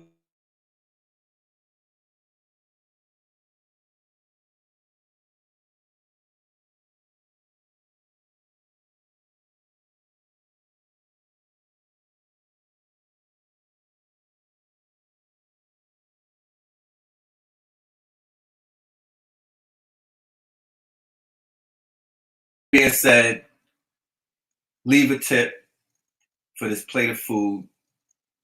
Be safe out in these streets. Put your tax money or any extra income that may come across that may just fall in your lap into goods that are non-perishable, water, bullets for my gun collectors and my gun owners. There's all of these devices on Amazon now. They got all of these fancy ass gadgets. If you have the opportunity to invest in them, I would just say to do, I would look into that, because the next, 2020, if March is any indication to what February was, we're in for something. We're you don't know what's coming down the pipeline. And like Ross Ben said, the way that 2020 is lined up is negative and positive at the same time. You heard that? It's negative and positive at the same time. So it's a lot of things. And we in retrograde right now. We in retro Jordan right now. So, it's all good. You know what I'm saying? So we just gotta move wisely.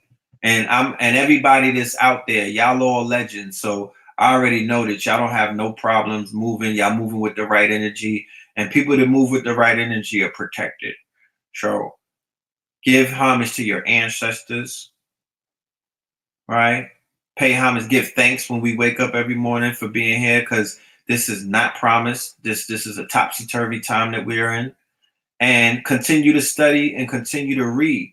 And go and do some of the research on some of the things that was spoken about tonight, so you could get further overstanding. All right? Love and light. Peace. I'll see you. I think we're doing Wednesday show. I'll see you on Wednesday. Peace.